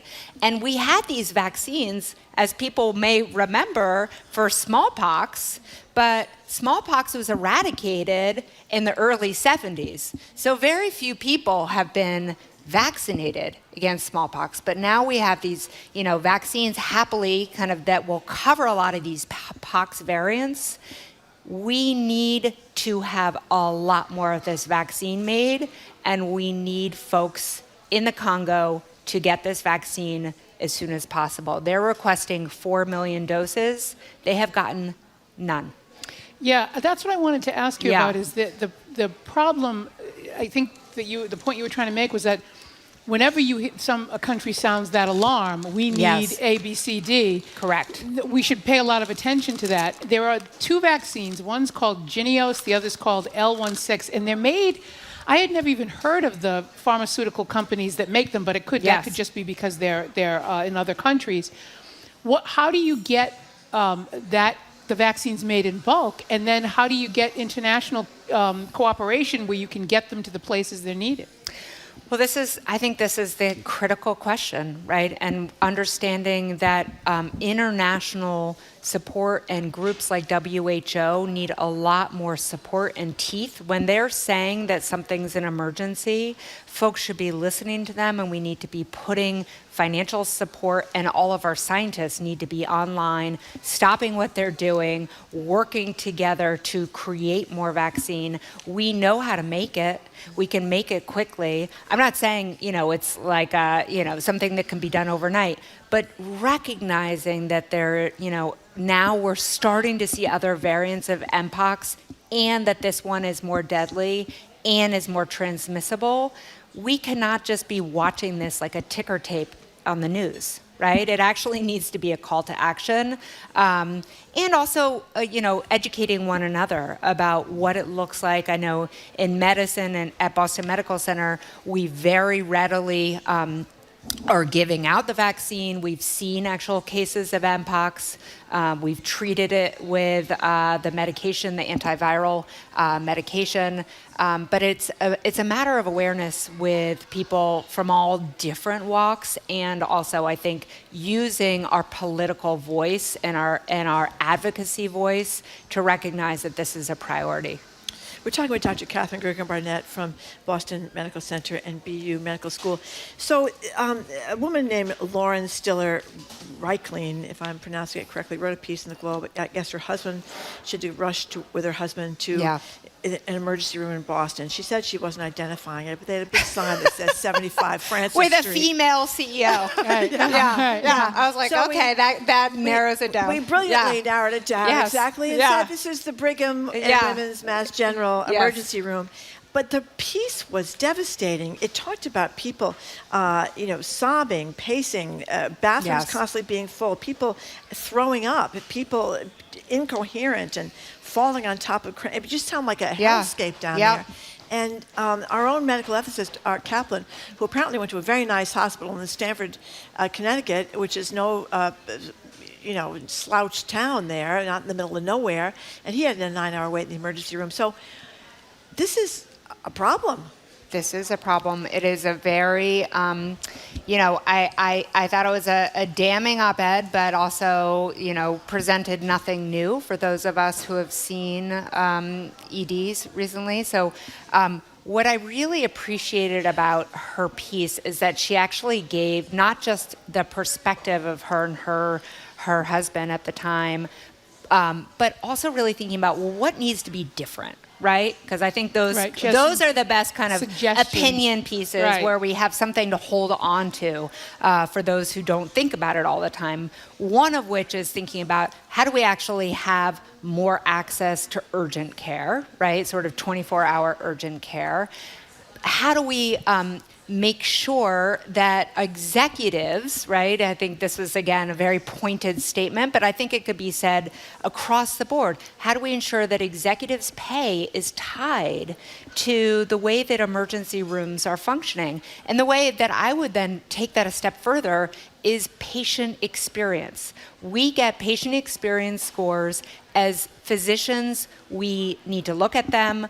We are, given feedback on them, but not very many places tie the way that you get paid to a patient experience score.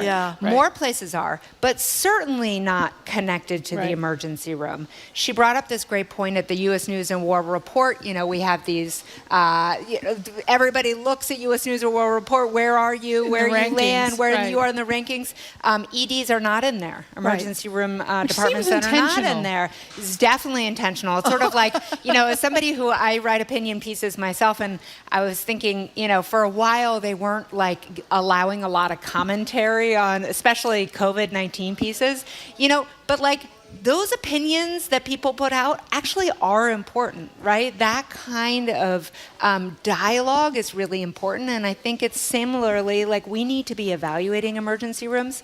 I will say as a primary care doctor, one of the things I think she most missed out, but it's an opportunity to comment upon, is part of the reason EDs are such hellscapes is because we don't have enough primary care doctors to see people in the first place. So things turn into emergencies when they don't need to be. Well, Michael Curry, who's a regular on the show, he's the head of the League of Community Health Centers, talks about the integral role the community health centers play, because it's a preventative role. It's people going to their community health center for prevention, so that they get their doctor, they don't wind up in the emergency room. But even how they're being strained, particularly when you have a Stewart Hospital issue, where you've got, private equity rushing in and basically, the robber barons, and things go wrong. They're paying attention to making money and not health care. Now we've got a bunch of hospitals that have to be closed.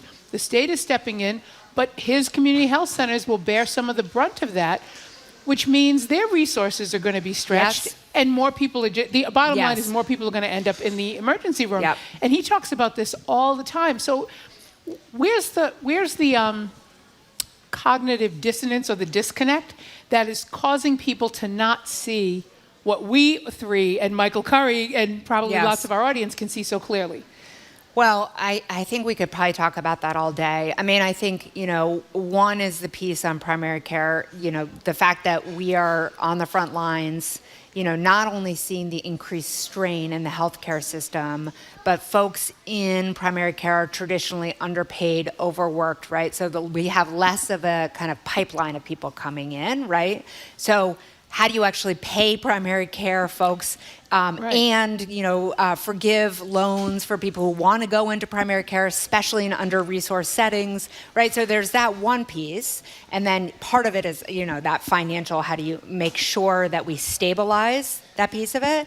And then how do you, again, think about working with communities to say, what's emergency, right? Because I actually will tell you that some of those people who are in the emergency room settings are there because they couldn't get through to somebody else, right? And they may not actually have an emergency, but they just feel like they need to be listened to or seen or heard, right? So it may be saying, let's actually work and having community health workers out in the community saying, this is how you take care of dehydration, right? This is how you make sure you bandage your foot. This is what you look for in a rash, right? It's just like basic public health measures. Art Kaplan was promoting that too. And it seems so, and it happens in so many other communities, right? And using it, making sure you do teaching in high school around this stuff, right? Bringing it all the way through the educational system. And then, like we talked about, I think this is very important question of where do you let private equity get in the way? Nowhere. They shouldn't be allowed anywhere. Right? That would be my answer. And I will say that I am incredibly grateful. I'm going to write her an email directly, but I will say it here live. I'm so grateful to Secretary Kate Walsh and her work with Governor Healy in getting these hospitals, some of these hospitals, a home. Right? Yeah. Including two, which will come to BMC. So how do we make sure those communities are not disenfranchised? I know there's a lot of work right now and a lot of advocacy around Kearney and making sure that the other hospitals continue to stay open. But we have to have places where people can go. And then, the other piece is when you're discharging somebody from the hospital, like I said, we could talk about this all day. It's the entire pipeline. We need to make sure they have a place to go. Right. Yeah. Right? So we have all these nursing facilities, which are totally overbooked and also not having enough staff and also not having enough investment. And if you have no place to send somebody when they're being discharged, then that bed is occupied. And that person in the emergency room is going to wait. Right. Can I ask you, I've asked you this before, Sure. but why not ask you again? We've talked for a long time about the underpaying compared to other physicians, specialists of primary care people. Yeah. So I don't understand why it doesn't just happen. I mean, is it the CEO of the Brigham that decides, or BMC, or is it? I mean, the question is where does the money come from? Yes. So this is the big question, and actually, there's been a group of us that have been working tirelessly on legislation. It, like many other pieces of legislation, took a very, a sad turn on the morning of August 1st. I was part of that, kind of set of bills in terms of thinking about primary Beacon care. Hill is deciding this? Beacon Hill is not to blame, but I'm saying well, I'm not going to say that online, but I will say that part of it is, do the specialists agree to take less money? Do the hospitals agree to take less money? Like, where will that money come from, right? Yeah. And will the private insurers pay what, or will Medicaid pay what the private insurers will pay? And where's the reimbursement rate? So part of what we are proposing is at the very least there can be a sort of governing board of primary care experts who can then be advising the state on what needs to happen, but absolutely payment reform needs to be number one. Well, we should give a shout out to Beacon Hill because they did do something, Andrea, didn't Oh, they? yes. Let's talk about the positive better piece. something than nothing. Yeah. So they did an informal session, no less, pass the maternal health bill. We only have a couple of minutes, but can you give us the highlights of it and also speak to, there are provisions in this bill that allow for midwives and doulas to provide this sort of in-home postpartum care. Yeah. And I want to get your opinion on whether or not you think that's a springboard for some of the home health care stuff you're talking about. Like now, Beacon Hill, it's at least on their radar to some degree that maybe this isn't such a bad idea. People go to people's homes and help them after delivery. So it's so good to end on a positive note. This is a perfect example of how if you keep working even when people are quote unquote on summer break, good things can happen. Although you should always take your vacation when you're supposed to. But it's this, really working towards the advocacy of maternal health. So saying, for a long time we've known that midwives have been absolutely critical to the provision of equitable, positive care for birthing women, both in the experience of the prenatal care, the birth experience, postpartum. But we only pay midwives 85% of what other providers get for delivery. It's like primary care, right? It's very similar. And so now with these provisions, which still have to go to the governor, but it sounds like she's excited to see them, which is very reassuring. We're going to say midwives are going to be paid the same. We're actually going to have lactation specialists who are going to get licensed. We are going to have doulas that are going to get reimbursed. So doulas are folks who actually labor with a woman while she or a laboring person is giving birth. And we know that the outcomes in communities, particularly Black and brown communities, is better with midwives and doulas. And in fact, I wrote an op-ed couple of years ago now with the head of the woman who started Neighborhood Birth Center, which was going to be the first Boston-based birth center with midwives. So folks, from all over Boston can go give birth there outside of the hospital with the understanding that it's going to help bridge some of those gaps for health outcomes. So we finally have the dollars to follow what we know are better health outcomes. So it's great news. It is good news, and hopefully they get encouraged by all of this outpouring from the rest of us, and they continue to not necessarily do it in an informal session, but continue to pass some of the good bills that are on their radar. That's exactly right. Could be the beginning of a beautiful thing, Andrea. Yes, it could be. Beacon Hill. We have to a keep hope sea change alive. in our relationship. Yes, Absolutely. That's right. Okay. Yes. Well, thank Dr. Gergen-Barnett, thank you so much. Thank you so much. Yeah, we much appreciate you coming in, Doctor. Thank you. We've been speaking with Dr. Catherine Gergen-Barnett, Vice Chair of Primary Care Innovation and Transformation at the Boston Medical Center, and also Associate Professor at Boston University Medical School. Up next, the Venezuelan government is cracking down, and I do mean cracking down, on the media. Tabisa Zaya, a reporter for The World, who has been on the ground in Caracas, joins us next. You're listening to Boston Public Radio 89.7 GBH, live from the BPL and streaming online at youtube.com/GBH News. When The West Wing premiered 25 years ago, its cast and creators had no idea how big it would become. That was the most phenomenal and unexpected pleasure about it, was we got an audience out of the gate. And we still do. I'm Elsa Chang, the legacy of The West Wing, with two of its stars on All Things Considered from NPR News. Today at 4, here on GBH News 89.7. Support for our programs comes from you and Barrett Tree Service East. Their team of arborists and plant healthcare professionals provides sustainable management for the care of trees, plants, and lawns in the communities where they live and serve. Learn more at barretttreeeast.com. I'm Zoe Matthews, senior producer for Boston Public Radio, and you and I are listening to 89.7 WGBH, HD1 Boston, online at gbhnews.org.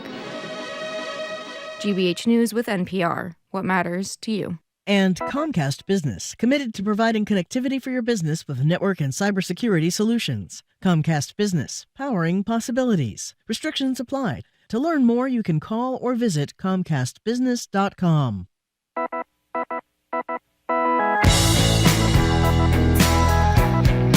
Welcome back to Boston Public Radio. Andrew Cabral is in for Jim Brady. We are broadcasting live from the Boston Public Library and streaming at youtube.com/GBH News. So in Venezuela, these brutal crackdowns by the Maduro government against opposition are growing. Journalists are taking to the streets and to buses to get basic news out to the public. This is a special edition of Boss TV about elections, says Carla Cadena, one of the students. That's a clip from our next guest. Tibisay Seya is a reporter for GBH's and PRX's The World, who's been doing great reporting on the ground in Caracas, detailing this tragedy down there. Tibisay, great to talk to you again. Last time we talked to you, I think we were talking about GBH's Salud podcast. Thank you for joining us again, and congratulations on some great reporting about a real tragedy unfolding every day. Thank you so much for having me. Sure. It's really great to meet you. I'm so glad that you're here to talk about this because I think people are they've heard about the election, and they know that there's definitely a challenge, if not an official one, to the results of that election. But you grew up in Venezuela, and you've been covering this for a while. Can you sort of take us back and give us a brief timeline of how we got to the point where we're at now with Maduro essentially saying, I won, when there's significant evidence that says that he didn't? Yeah, of course. First of all, thank you for paying attention to this issue happening in Venezuela. As you said, I am from Venezuela. I grew up in the capital of Caracas, and I hadn't been to my country for almost 8 years. So when I went back in July, I spent about 3 weeks in Venezuela before, during, and after the presidential election. What I saw was a country that is recovering very slowly from one of the most severe economic collapses that has happened in recent history. And, Venezuela is a country of about 28 million people, and 8 million of those have left over the past 10 years. We are talking about a quarter of the population of Venezuela who have left, mostly to countries in Latin America, but also they are showing up here in the US. And you only see this kind of mass displacement of people in countries where there's been a war. For example, think of Ukraine, Syria, or Afghanistan. But in Venezuela, there is no war. But people, they have experienced a catastrophic economic collapse. Venezuela went from being the richest country in Latin America with vast oil reserves to being one of the poorest. And all of this happened in a relatively short period of time. And at the same time, Venezuela has become a very authoritarian, the government of Venezuela has become very authoritarian, and for years has not been popular and has been crushing on dissent. So all of this triggered this mass migration, and this economic collapse was also the consequence of a mix of bad economic policies, corruption, the fall of oil prices. Let's remember Venezuela's economy depends almost entirely on oil. And also economic sanctions by the US were really devastating for people in Venezuela. So can you just tell people why those were put in place? Like what caused that to happen, the sanctions from the US? Yeah, so back in 2018, there was another contested presidential election in which the opposition decided not to participate because they considered that the conditions were unfair. So Maduro he declared victory. And a number of Western democracies, including the US, they decided not to recognize him as the legitimate president. And as part of this, non-recognition of his government, the US decided to impose this sanction on the oil industry. Okay, so when you talk about the economic collapse, you're talking about people that are making $3 a month and $4 a month and unable to, even people that had good jobs. So how are they surviving? Yeah, so you're right. The minimum salary in Venezuela is only about $3 a month. That's how much many professionals, including, for example, public school teachers, public employees and retired people, that's how much they get every month. So we are talking about extreme poverty, and with those salaries, people need to do other jobs to survive. So you see people who are, for example, lawyers or who have a profession, and they are now reselling clothes or making, cakes and selling them in the streets, or doing manicures and all sorts of gigs to survive. And, there is a large portion of the population also that gets remittances from people abroad. Okay, so I'm wondering what Maduro's endgame is here, and I'd like you to talk about the ways in which he is cracking down on dissent, everything from, individual personal dissent, if you say something sort of within earshot of someone, to cracking down on dissent for media just generally. In the context of explaining to people the kinds of things that he's doing, can you talk, to the extent that you have, sort of an idea about this, what is his end game? If people leave the country in the hundreds of thousands, and if other countries are not recognizing his leadership, where does he go? Well, I think he's strong in his position that he wants to hold on to power, whatever the consequences are, and he's cracking down on dissent. Following this contested presidential elections in Venezuela, and I want to highlight the word contested because Maduro proclaimed himself the winner despite overwhelming evidence that he actually lost by a landslide. The opposition was able to collect through very sophisticated, an organized plan they were able to collect paper tallies from the election, and the government has not provided the proof, any proof, which is something that is stated in the electoral law in Venezuela, that the electoral authority, they need to show proof. They have 48 hours after the results are announced to show the proof that they actually won, and they have failed to do that. They haven't done that, and the opposition collected all this proof. But Maduro is still saying that he won, and following this election, we saw hundreds of protests happening across the country where the overall mood was optimistic. The day after the election, I went to a couple of these protests, and people with the opposition were actually hopeful that, they had the proof and that the world could see what happened. And they were in the streets demanding a transition. But that mood quickly changed when the government deployed security forces to basically arrest a number of people. There's been more than 1,400 people arrested. A lot of them were arbitrarily arrested without, the proper procedure to do that. And because the government has ramped up this campaign of fear, a lot of people are now scared. They don't want to protest anymore.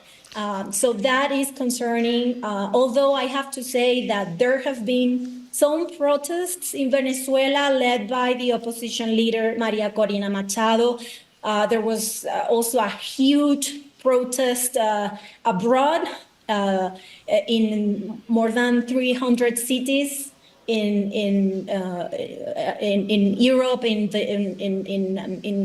Latin America, and in the United States. There was one of these protests in Boston. This happened on Saturday. So there is a lot of pressure coming from, the opposition.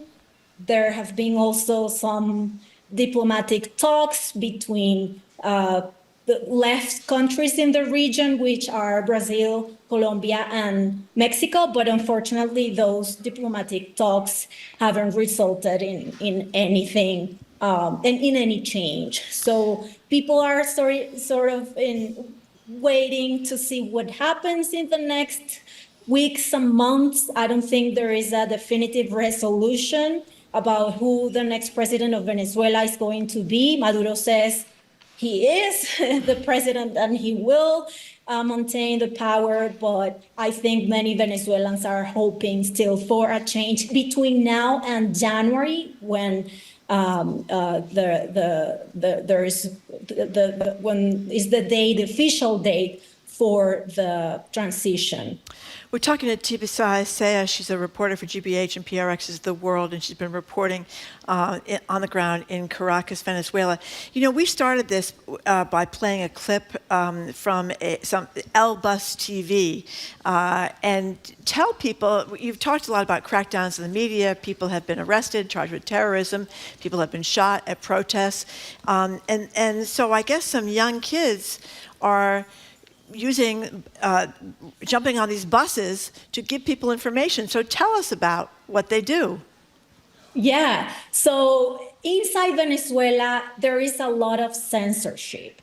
We are talking about hundreds of media outlets that have been shut down by the government over the past decade or so.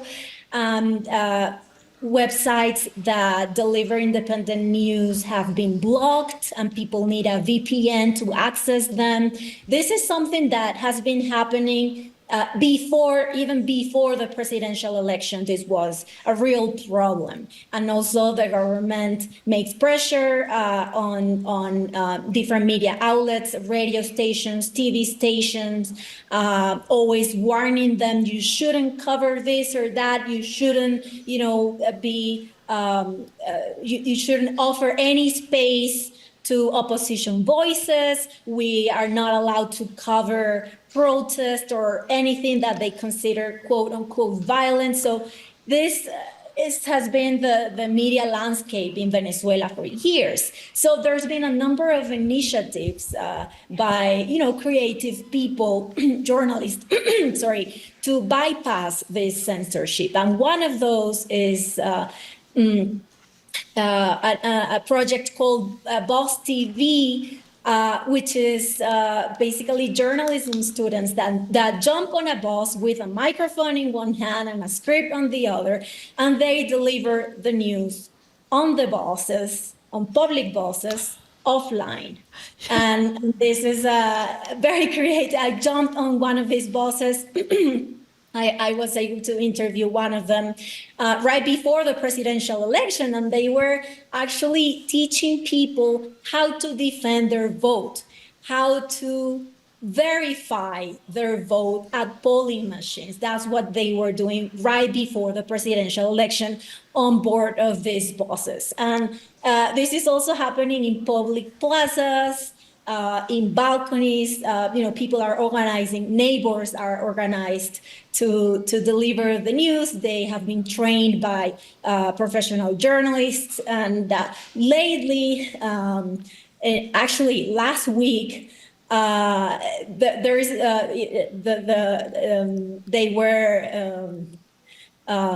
came up with a new idea of creating artificial intelligence avatars. To deliver the news, of course, news that were curated and probably written by professional journalists, but they are not the ones facing the public. So this was like a strategy to protect some of these journalists in Venezuela. So a lot of creative ways to bypass this censorship in Venezuela. Did you feel like you were in danger when you were reporting Caracas? Well, when I attended this massive protest, I felt for the first time during my stay that there was a risk. Yeah. So before the presidential election, I have to say that a small number of media outlets got an official accreditation to cover the elections, and I think it was enough to have a decent presence and independent coverage of the electoral event, at least for the outside world. This was great. But then after the election, the government really ramped up this fear campaign against dissent, against people who were protesting, and against journalists as well. So I stayed only a few more days after the election, and I decided to leave because a couple of, 4 journalists were arrested. They were accused of terrorism. They were covering, violence and arbitrary arrest by security forces. There are reports of journalists who have been, who have their, have had their passports canceled or their passports, their Venezuelan passports, are no longer active. So Wow. things like that were happening, and at one point I decided to leave because I thought, there was a real risk. And there have been deaths. There have been over 25 people, I think, maybe the bulk of them killed in the protests immediately following the election.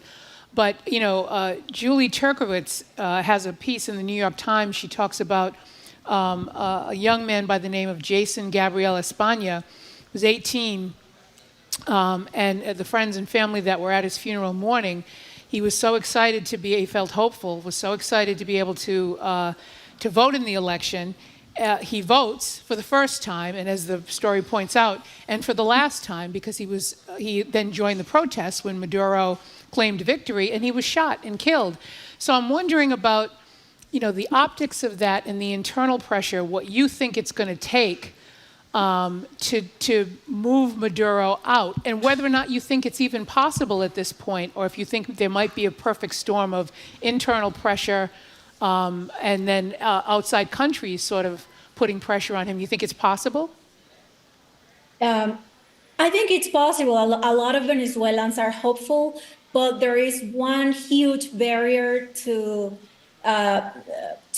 achieve this democratic transition that Venezuelans want, and is the security forces. They are backing President Maduro, and they have the arms. So I think the question here is how the security forces would flip. And I think the answer is unclear. We don't know. It could be a combination of diplomatic efforts and people in the streets. But at the same time, I think opposition leaders, they want to be careful about, calling protests because more people can be killed or arrested. So it's a tricky situation. And I think there's not a definitive answer yet. We'll have to wait and see what happens. I think an important date is January, as I said, that would be the date for the inauguration of the new president in January of next year. So we are kind of waiting to see what happens, what unfolds in the next weeks and months. I think it would be tough to incentivize what is essentially, we call them security forces, the military or whatever. You have to usually incentivize them with power and money, which they already have under Maduro. Well, thank you so much for your reporting, and I think it's very frightening, and I cannot imagine what it's like to be in Venezuela right now. But thank you very much for joining us and for your great work reporting on this. We appreciate it, and we appreciate that it's a lesson for the United States too, because we're not all that exceptional that something like this couldn't happen or wouldn't even be planned for in this country during a transition. So thank you. Thank you very much. Tibisai Zaya is a reporter for GBH's and PRX's The World. She's been covering the government crackdown on media in Venezuela. You can catch her latest piece about Venezuelans leaving the country on The World today at 3 p.m. right here on 89.7 GBH. Up next, CNN's John King zooms in. He's live at the DNC. You're listening to Boston Public Radio, 89.7 GBH, live from the BPL, and streaming at youtube.com/GBH News.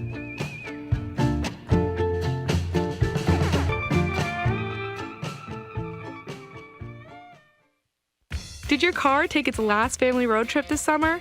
Consider donating it through the GBH Vehicle Donation Program. Transform your unwanted car, truck, boat, or other vehicle into funding for the news and local reporting you love on GBH. We'll provide a safe, easy pickup straight from your home, and you'll even be eligible for a possible tax advantage. Put the pedal to the metal and get started online at gbh.org/vehicle donation. Support for GBH comes from you and Mass General Brigham Health Plan. Ranked #1 in member satisfaction among commercial health plans in Massachusetts by J.D. Power for the second consecutive year. Details at mgbhp.org/everyday. And the Museum of Printing in Haverhill, preserving the history of graphic communication from typewriters and presses to computers and copiers. Their expanded exhibit of rare and historic Bibles is now on view. More at museumofprinting.org.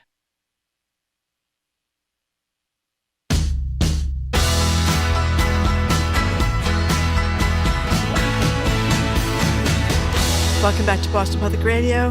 Marjorie Egan here with Andrea Cabral, who's in for Jim Browdy. We're broadcasting from the Boston Public Library and streaming at youtube.com/GBH News. We're joined now on Zoom by CNN Chief National Correspondent John King, behind two great reporting projects this election cycle, All Over the Map and The Battleground. And he, of course, is out at the Democratic Convention in Chicago. And we're pleased we get to talk to him to get the inside scoop on what's going on out there. Hi, John. Happy Tuesday. A lot of energy here. Also, a lot of talk today about maybe keeping things on schedule a little bit as a priority today. Things ran late last night, but there's just a ton of energy.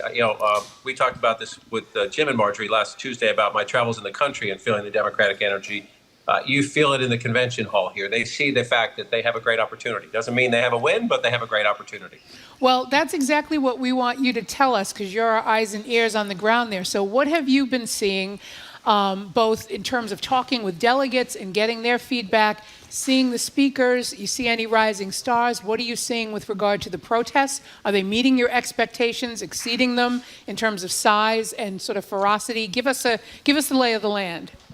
Let me start with the protests, because I only got a very small glimpse of them last night, so I can't give you the best perspective. I know from our correspondents out there was one point where they breached the fence a little bit. It seemed like it was handled. A few people were arrested, but it seems like it was handled actually pretty calmly and professionally. The protesters doing their best to get as close as they could. The police saying no, the barrier's up there for a reason. There are several thousand of them out there. One person or a few people unfurled a banner when President Biden was speaking last night, but I was actually surprised there was not more inside the hall. Especially when the president was speaking last night. So it has been, I would say, as expected, maybe a little less loud than expected when it comes to the protests. Inside the hall, it's really interesting, because this was a convention until a month ago that was built for Joe Biden. And then all of a sudden you had to change it and make it for Kamala Harris. And I think that's one of the reasons the program ran long. You have people who are invited to speak by the Biden campaign, and the Harris campaign keeps them, but they're trying to add a mix in and all that. But what struck me about last night most of all, yes, it went long. Yes, the president passed the torch. I'm a dinosaur. So I met Joe Biden in 1987 when I was covering Governor Dukakis running for president. And then Hillary Clinton spoke last night. I met her when she was the first lady of Arkansas back in the early 1990s when Bill Clinton was ready to run for president. So you definitely see this generational passing of the torch. You saw younger members of Congress, including AOC, Alexandria Ocasio-Cortez from New York, Lauren Underwood from here in Chicago. You do see the passing of the generational torch there. And you're going to see more of that with Obama and Bill Clinton, Barack Obama, both Obamas and Bill Clinton tonight. But this will become more and more Harris's convention. And the challenge is she's now competitive, maybe even slightly ahead in this race. Can you use the next 3 days to build? I was obsessed with the lateness of the whole thing because, I Circle back to the end, but I think I think a lot of that speech was Joe Biden saying, I could still have done this. Yeah. I had a bad debate, but I can prosecute this fight. I can, as I said last night on TV, Trump gets his Irish up. Yes. Right? Biden gets feisty and he gets pointed, he made his case against Trump, and then he made an effective case, I think, for Vice President Harris near the end. The timing was awkward. There are all these conspiracy theories. Did they do it on purpose because they didn't want him having a high profile? Exactly. I find that hard to believe. The president did everything he could to make sure that the vice president, succeeded him as the nominee when he decided to step aside. I just have a really hard time thinking that's true. I think I've been at a lot of Democratic conventions, and this is not unusual. The Democrats in discipline when it comes to to a convention don't always end up in the same sentence together. I think they could have done a much better job. I don't take sides in politics, so this is not critical of any of the people who spoke last night, but you had a number of members of Congress making what the Democrats believe are important cases. Jamie Raskin about January 6th, other members about generational change, AOC there to represent, the younger generation and the more liberal wing of the party. I think most of those speeches could have been cut by 2/3 and still been as effective. And still been as effective. As I always say, I write a lot more now because I'm traveling. Even God needs an editor. They could have used a little better editing there. Did you see anyone who stood out, sort of in the same way that Barack Obama speaking in 2004 stood out, or Bill Clinton, as long as his speech was, introducing Mike Dukakis in the 80s, I think it was 88. Did you see anybody that sort of struck you that way, where you thought, we're going to be seeing a lot of this person? So I'll get in a little trouble for this, but I think the AOC speech, the Alexandria Ocasio-Cortez speech, she has been a thorn in the side of the party leadership sometimes, right? And she has also grown in Congress figuring out, when do I pick my fights? When do I try to get along? When do I insist this is what I want? When do I try to cut my best deal? For her to come forward, one of Kamala Harris's problems is a lot of young people left Joe Biden. Right. Some of that was because of his age, and they didn't feel any connection to an 81-year-old president. But then the Israel-Hamas conflict really caused a huge schism with the president and the party, and a key constituency in the party. That AOC talked about Vice President Harris trying to fight for that ceasefire, that she didn't raise, she wants Medicare for all, she wants more liberal programs, that she didn't raise that in that room. That told me that she sees this generational change happening, and she wants a bigger slice of it as we go forward. She was speaking not just to the people in the room who love her, but you're also speaking to the country. And if, Republicans have vilified her. A lot of independents might think she's an interesting, compelling speaker, but she's too liberal for me. I saw there an effort to make a down payment on take another look down the road a bit, but I'm here, and I see something happening in my party, and I'm going to try to ride it. She's a real talent, if you ask me. I mean, she's a great speaker. She's a great thinker. And not that it should matter, of course, but she's a good-looking woman. I can't help it. But she can do... Oh, Marjorie. She's a former bartender. Yeah, she's a former bartender. That's why I find her exactly. But she can do sort of the old school politics and the new. So she masters social media and the ability to respond, a rapid response to things in a really sort of pithy and cogent way that speaks to younger and more progressive voters. But if you put her in a traditional political setting where it's the usual kind of back and forth, sort of the old-fashioned back and forth, she can hold her own there too. So she's really a very interesting figure for this time. Well, John, I think that's right. And Democrats have a problem with blue-collar workers, especially white blue-collar workers who've left the Democratic Party and responded to Trump's populism, his talk about immigration, his talk about trade tariffs. And it frustrates a lot of Democrats. But you saw the labor leaders speaking. There's more of them to come at the convention. The fact that she can talk about being a waitress, being a bartender, working with your hands. This is a challenge for Kamala Harris. It was a challenge for Hillary Clinton. I don't mean this to sound sexist, but female candidates have had a harder time with this among blue-collar men. Is that their message, or is that the men? Are the men being sexist and misogynist? I'm not. We could start that debate and we could talk all week. But I do think this has been a challenge. It may not be fair, but this has been a challenge for women candidates trying to run on the blue collar issues. And I think she handled it. She gave you a path for how to talk about it because she's actually lived it. She's done it. Yeah. So I wanted to ask you about your going around the country doing all this great reporting. You have been talking most recently. Well, you were in Iowa and then you went back to Iowa again.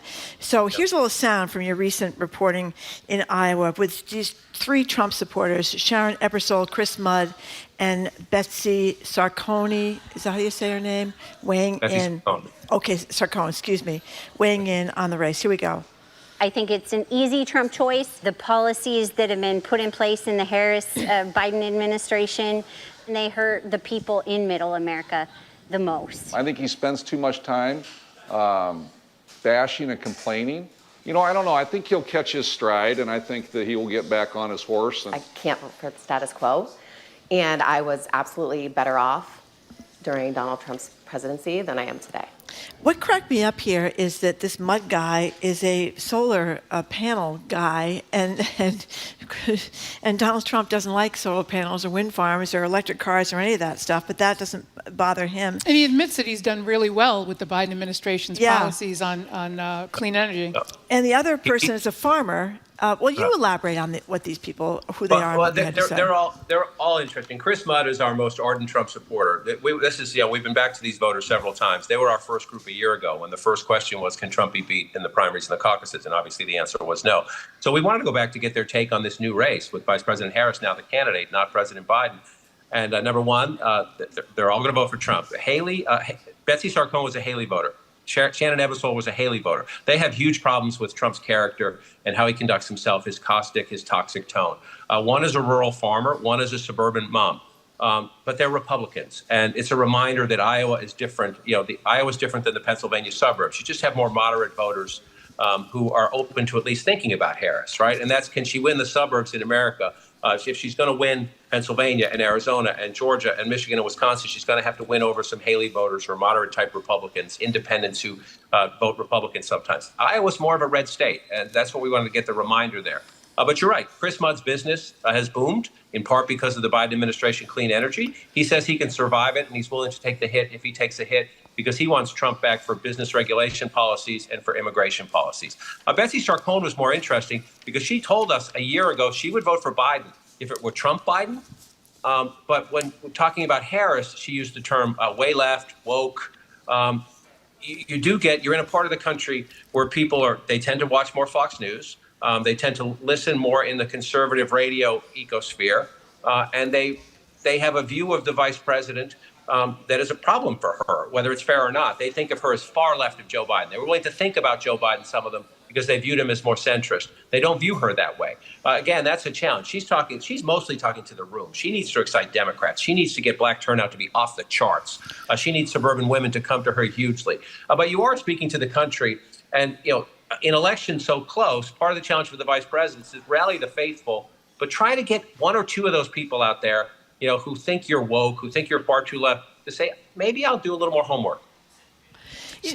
Go ahead. No, I was just going to say, so did any, I realized that they were talking in terms of what they didn't like about either Biden or Harris, but did they speak at all to being bothered by the fact that he is a convicted felon, or that he was, essentially a civilly adjudicated rapist, or that he has all these cases pending?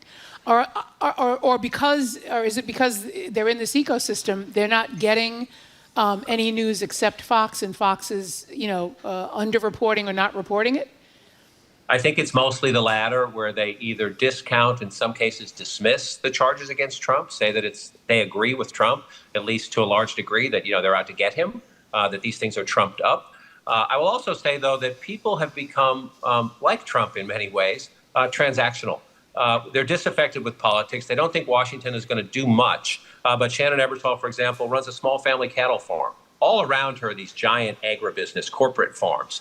And she says Democratic policies hurt hurt her. And she says she understands there's climate change. She's willing to help, but no one ever comes and asks her. That Washington imposes rules on her without asking her, do you agree there's a problem? She says yes. Does she agree with what Washington says to solve it? No. Now, I'm not a scientist. I don't know who's right, but they feel insulted that nobody comes and asks them, and then they impose policies about their land. In Betsy Sarkone's case, it's more about economics, where she says inflation is too high and Harris is too left. But you're absolutely right that if you live in this ecosphere where everyone around you, you're in a very red state. I mean, look at a map of Iowa by counties, right? There's only a few blue counties.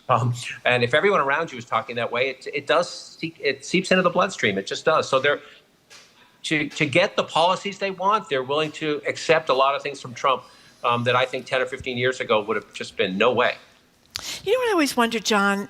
When people say that Harris is too far left, the Democrats are too far left, are they talking about the social issues, trans kids in athletics in high school, or LGBTQ stuff, or even abortion? Abortion seems to be, people are in favor of abortion generally around the country. Because is that it? Because I'm always surprised, because when you look at where the Republican Party is on climate or on guns or on health care or on taxes or all these things, most Americans are where the Democrats are. They're not where the Republicans are. So I'm always surprised by what they mean by too far left. I don't know, is health care for everybody too far left? I think it's a euphemism, but you know what I mean? John, or say what he or thinks. Is it race or trans stuff or something? It's a little bit of all of the above, but I just want to be very clear. We went back to Iowa because we met this Republican group a year ago, and we're trying to respect all of our groups. But right. we should remember this is a Republican group, right? Right. This is not a swing state. This is not a swing state. These are not swing voters. We just wanted to hear at this moment. But to your other point, some of it is the ecosphere they live in. I mean, if you watch Fox News, they make fun of the vice president's laugh. Yeah. They mock her on immigration, saying she was the border czar. That's not a fair description of her work. Now, the Biden administration has a lot to answer for its immigration policy, so I'm not excusing but they overstate her role in them when they do that. When she met with Netanyahu a couple of weeks ago when he was in Washington, and she came out and did a statement after, the banner across Fox Television was "Kamala pretends to be president."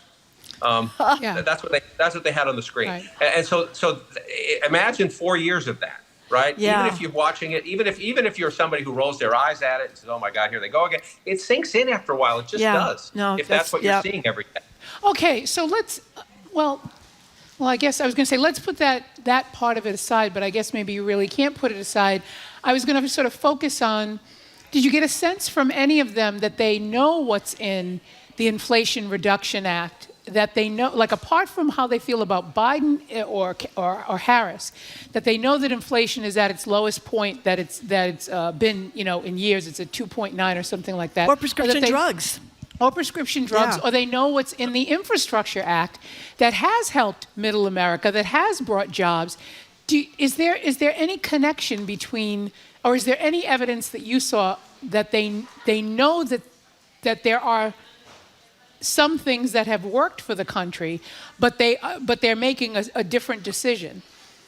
Well, in Chris Mudd's case, yes, because he has directly benefited from Biden policies, the clean energy tax credits. So he knows exactly what the president did, because his business, that's one of the reasons he started the business. He saw the opportunity to get going and at least get his footing in the Biden years, and he'll take it if it changes in the Trump years. Among the others, I would say part of it is, what do you do for a living? Betsy Sarkone is a real estate agent. She says interest rates are still high, and grocery prices are still high. So some of these things are lagging indicators, right? If the Fed cuts interest rates next month, Betsy Sarkone's business will probably start doing better down the road a bit. Mm-hmm. The question is, will she change her mind if it starts to do a little better by the election? So depending on what you do. Foreign policy, you're dealing with shipping, you're dealing with grain, and the Ebersol family runs a mail order beef business where you can order a box of beef and it's delivered to your door. And that business has gone down because it does cost a little bit more. You're getting high quality beef, Shannon would tell you, but it does cost a little bit more. And she says people have retreated. And they're not coming back yet. So there is a lagging indicator in some of these places. Yeah. And again, they start as conservatives or more, even when they describe themselves as moderate in Iowa. Moderate in Iowa is different than moderate in yeah. Okay. And we just have to, and it's different than moderate in Bucks County, Pennsylvania. And you have to remember that. Yeah. Okay, John. Well, I thank you very much. And do you get to relax at all out there at the DNC, or is it like a 24/7 kind of deal? No, most of my work comes, as you can see me, I'm in my hotel room and I'm in casual clothes right now. Chicago, like Boston, is an amazing city to walk. Yeah. So I took a great walk this morning. I have to get my legs charged every day because of the issues I deal with. And I'm taking beautiful walks every day in this great city. And then we go to work and we work till very, very late at night, even later than we're supposed to because the Democrats aren't staying on time. Yeah. But it's interesting. This is my 22nd convention, I think. Wow. And I love them. People come from all over the country. I travel the country to talk to voters. This is it. This is a one-stop shopping. They come to you.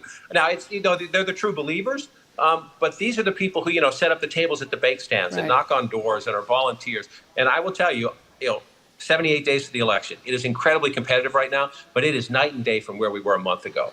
The Democrats in places like North Carolina, think they can actually win the election.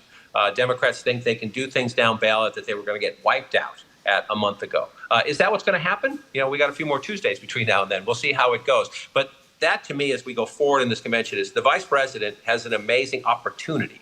But with that comes giant challenges. And here's the test. Can she meet them? Well, John, we'll be watching you every night. Thank you so much. It's great to have you there. I won't ask you your sports question today. You can wait until Jim gets back for that. We're tanking. That's right. That's right. See you later. Thank you. Thank you, John. We've been speaking with CNN Chief National Correspondent John King behind two great reporting projects this election cycle, All Over the Map and The Battleground. Up next, we'll open the lines about the plastic bag and you. What kind of relationship do you have? What is that human instinct behavior we all seem to possess that makes us stockpile good plastic and paper bags forever? You're listening to Boston Public Radio 89.7 GBH, live from the BPL and streaming online at youtube.com/GBH News.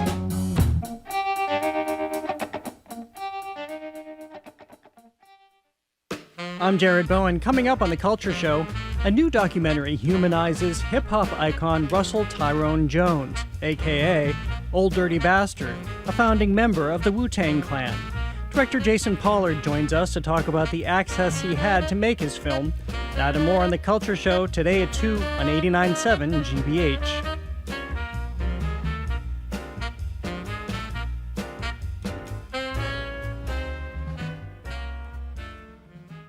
Funding for our programs comes from you. And Barrett Tree Service East. Their team of arborists and plant healthcare professionals provides sustainable management for the care of trees, plants, and lawns in the communities where they live and serve. Learn more at barretttreeeast.com.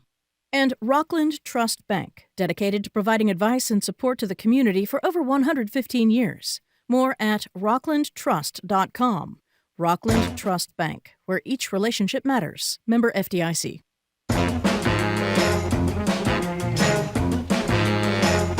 Welcome back to Boston Public Radio. We are at the Boston Public Library, and we are streaming at youtube.com/GBH News. I think the headline in the Washington Post captures this next segment beautifully. Why we all love a good bag.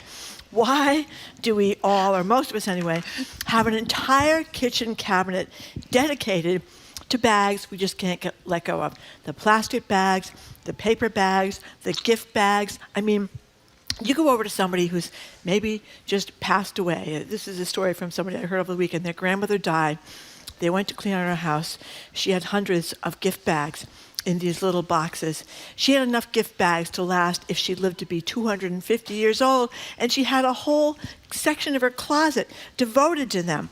Single plastic bags they've cropped up in cities and towns over the state. Thicker plastic bags are now for sale for a few cents to try to encourage people to bring their own reusable bags. And of course, a lot of us don't bring the reusable bags that we're supposed to have. We leave them in the trunk of the car. We go into the grocery store, and you end up getting another plastic bag or paper bags now because that's what you're supposed to get. But why do we collect them? Is it something primal like squirrels with a secret stash of nuts that you'll promise you'll find a purpose for one day? The number is 877-301-8970. Tell us about your good bag addiction, paper or plastic bags that you just can't seem to get rid of, or gift bags for that matter as well. What are you going to do with these dozens of bags that you have stashed? Do you have a bag collection?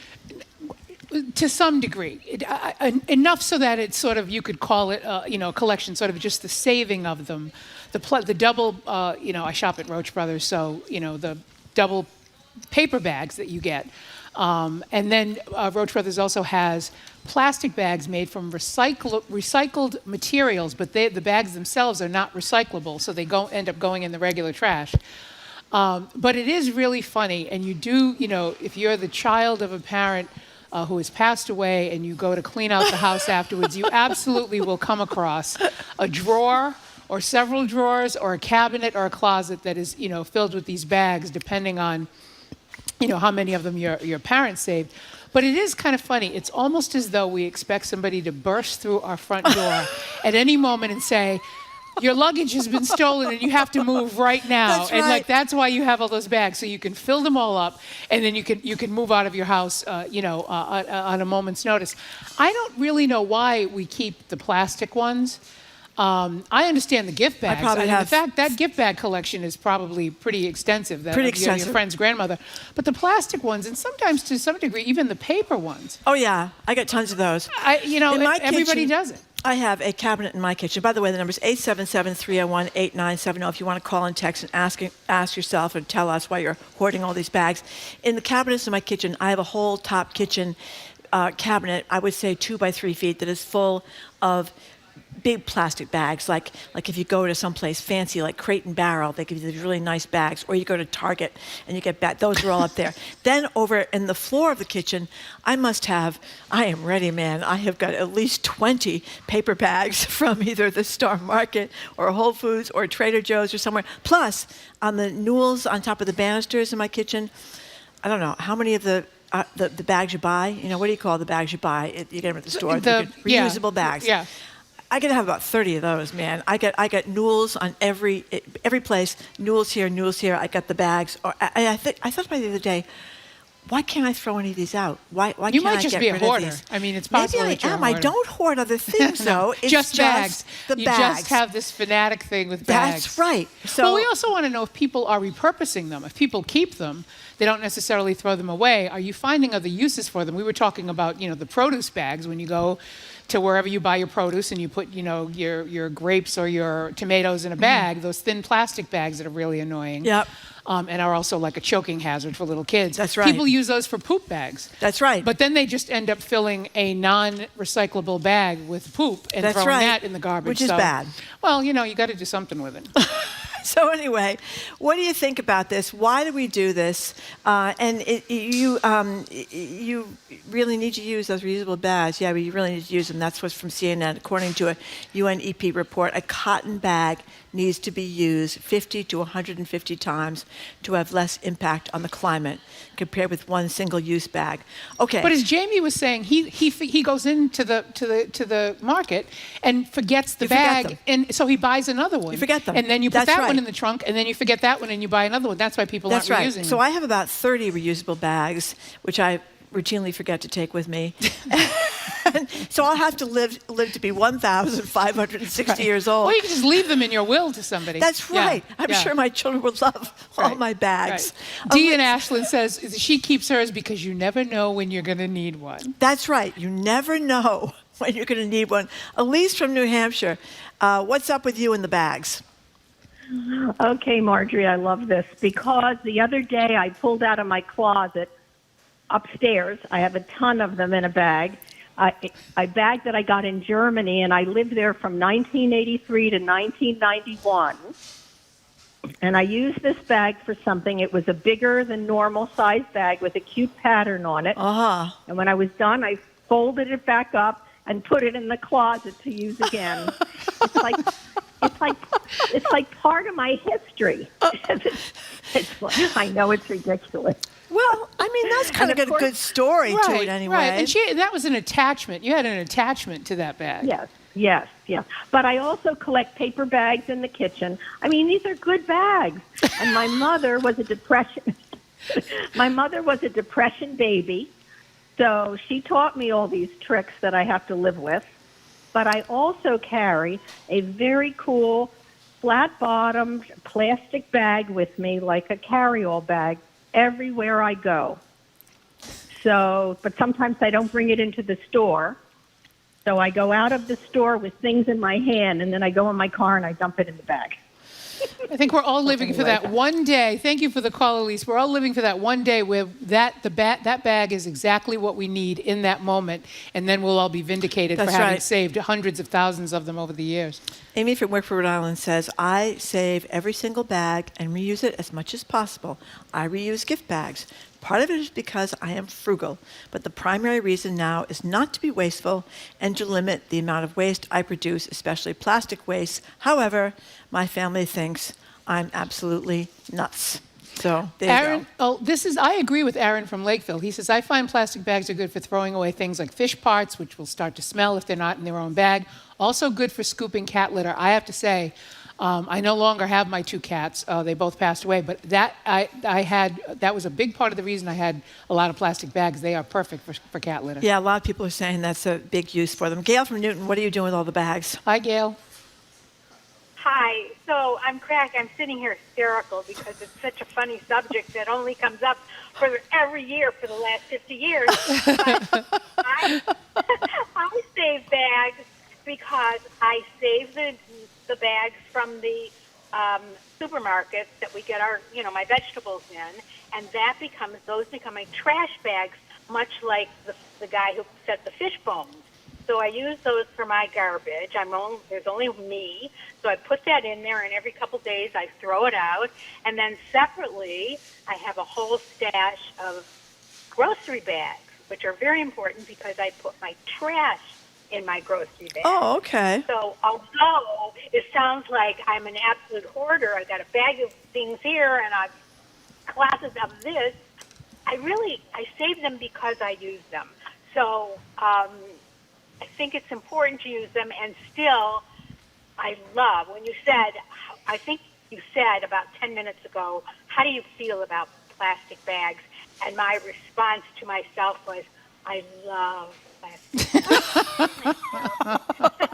Oh my God, Gail. What emotion you've got in your voice for the plastic bag. That's wonderful. Thank you very much. Zoe on our staff was saying how I have 1 million plastic bags from CVS. Of course, all of them I've saved. I must have at least 25 of those. And of course, every time I go to CVS, even if I have them in the trunk of my car, which several people advise, I go in and I forget them. So I'm coming out but I'm not going to get another one. Right. I'm coming out to the parking lot. I've got like 15 different things in my arms, that I wait till I get to the car. I'm dropping them in the parking lot. But I just don't want to spend another... It's not the 5 cents. It's just how many bags do I need to have from CVS? Right. Peter from the North Shore texts, not just limited to bags. We're all preparing subconsciously for the zombie apocalypse. Peter, I could not agree with you more. I'm just happy to know that there are other people out there that think that this is inevitable. He says, I have jars of potpourri. I think it's supposed to be potpourri, of different screws and nails along with scrap pieces of wood. Well, yeah, because when the zombie apocalypse comes, you have to kind of rig all of your entrances and your windows so that you know if somebody's trying to get in, and you have to have ready weapons. I did not know that. Yes. You're clearly not going to be prepared, and you'll be among the first people eaten. Peter and I will be alive for a long time. You seem to know a lot about the zombie apocalypse. I do know a lot about I'm a Walking Dead fan. I do know a lot about the zombie apocalypse. Okay. Do we just speak with Dale in Northbridge? No. Okay. Dale's next. Hi. Hi. How are you ladies doing today? Good. How are you, Dale? I'm doing good. I always enjoy this show. I've become somewhat of a regular calling in. Well, good. I have a science on it. Okay. I have a science on it. Obviously, the ones you've already heard about the cat litter, they're actually great to carry if you're taking your dog for a walk. Same issue. Yep. They fit perfectly into the little trash container in the bathroom. But here's the real trick. I have a little holder that I got from some store somewhere that mounted to the wall. Whatever bags fit in there are the ones I keep. Everything else I put into a 30-gallon recyclable bag, and every time that's full, it goes out to recycle.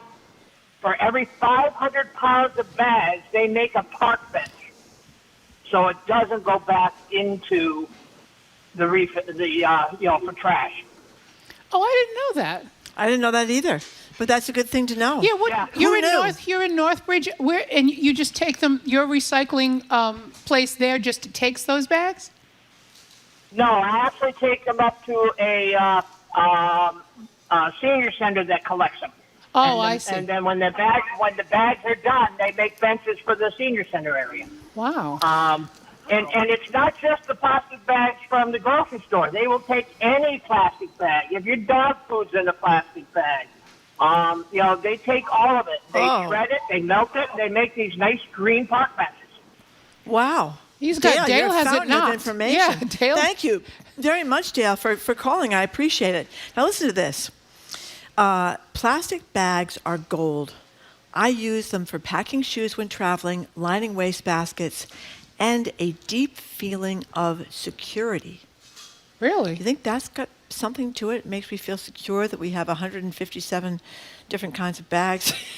Apparently, according to the texter, it's providing more than just a receptacle. And a lot of people are saying that if you go to someplace like a food pantry or a rescue mission or something like that, or a thrift shop, that they use the paper bags to load stuff in that they're selling. So I guess you can donate them there if you want to. I've never tried that. People put wet bathing suits all the time, plastic bags. That's a big thing in the summertime. Yeah, to put stuff in your trunk, having plastic bags so your trunk doesn't get all wet and messy when you're coming back from the beach. That's true.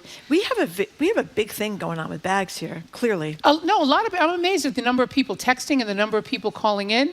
Alexander from Lunenburg says he saves up paper bags all year to use as fire starters for the wood stove all winter. That's brilliant. That's a great way to use all the paper bags that you have, and they are really good fire starters.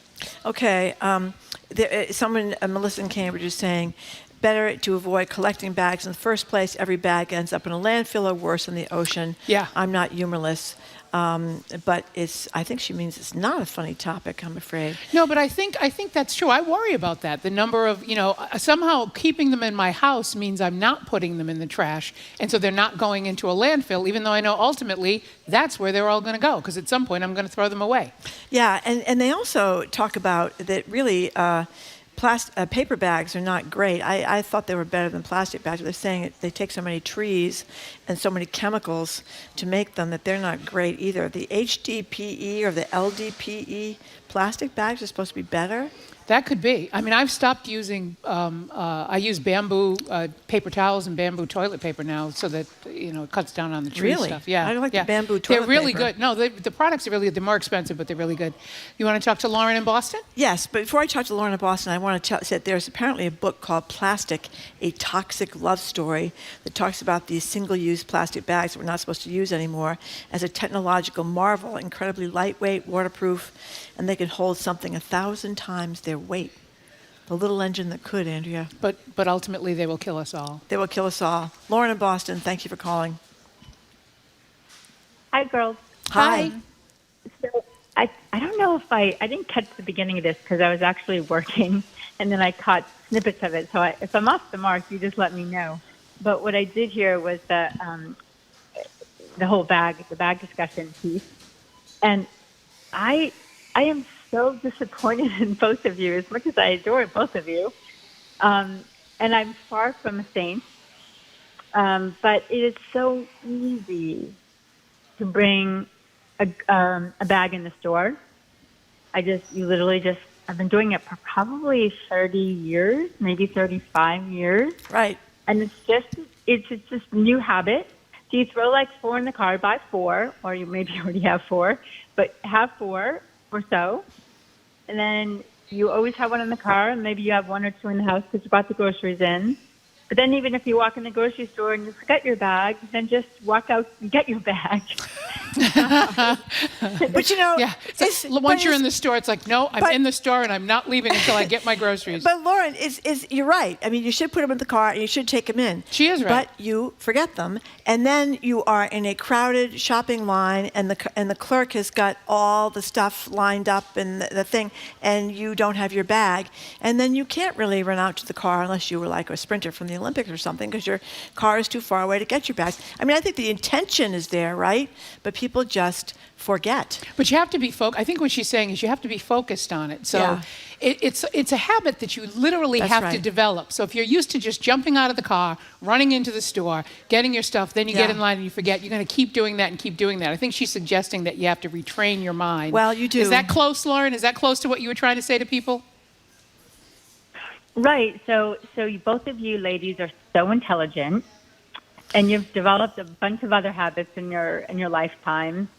And I honestly, this is not a hard one, and it's just a matter of, oh yeah, forgot it. But you can, before you get to the cash register, hopefully you remember the bag, and then you can just leave your stuff in the cart, run outside.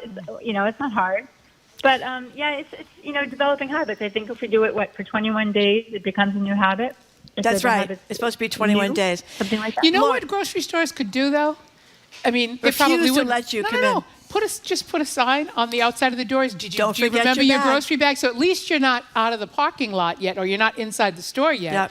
Maybe if there was a reminder, people would turn around and go back more easily. Well, Lauren's But very she's right, kind it's to not say that that easy. we're intelligent, but Yes. I don't know, Lauren. You don't know me that well. We're intelligent but lazy. I am a person who has to struggle each day to leave the house with my head. You know what I mean? I can't even. The key. I mean, this is all beyond me. The keys, the credit card, the thing, all my preparation I've worked on so hard every night. Some people can remember, and some people can't. Anyway, Lauren and Brookline. We're almost out of time. We have to be really quick, Lorraine. I'm sorry. 30 seconds. We gotta go. But Okay. Hi. Yeah, hi. So I have a real small kitchen garbage can. Yep. The reason it's small ones because they start to smell after a while. If you have a big one, it takes a while to fill it up, and the kitchen gets stinky. It's true. So I really like the small grocery store that are now being outlawed practically everywhere. So I'm going to miss those because I use them to line my kitchen garbage can. I buy the large kitchen bags, and then I put... What's trending? What's interesting? What's going on around town? We're talking all things arts and culture on The Culture Show, next on GBH 89.7. Our programs are made possible thanks to you. And Furniture Consignment Gallery, committed to the circular economy for over 30 years. Current inventory is available to...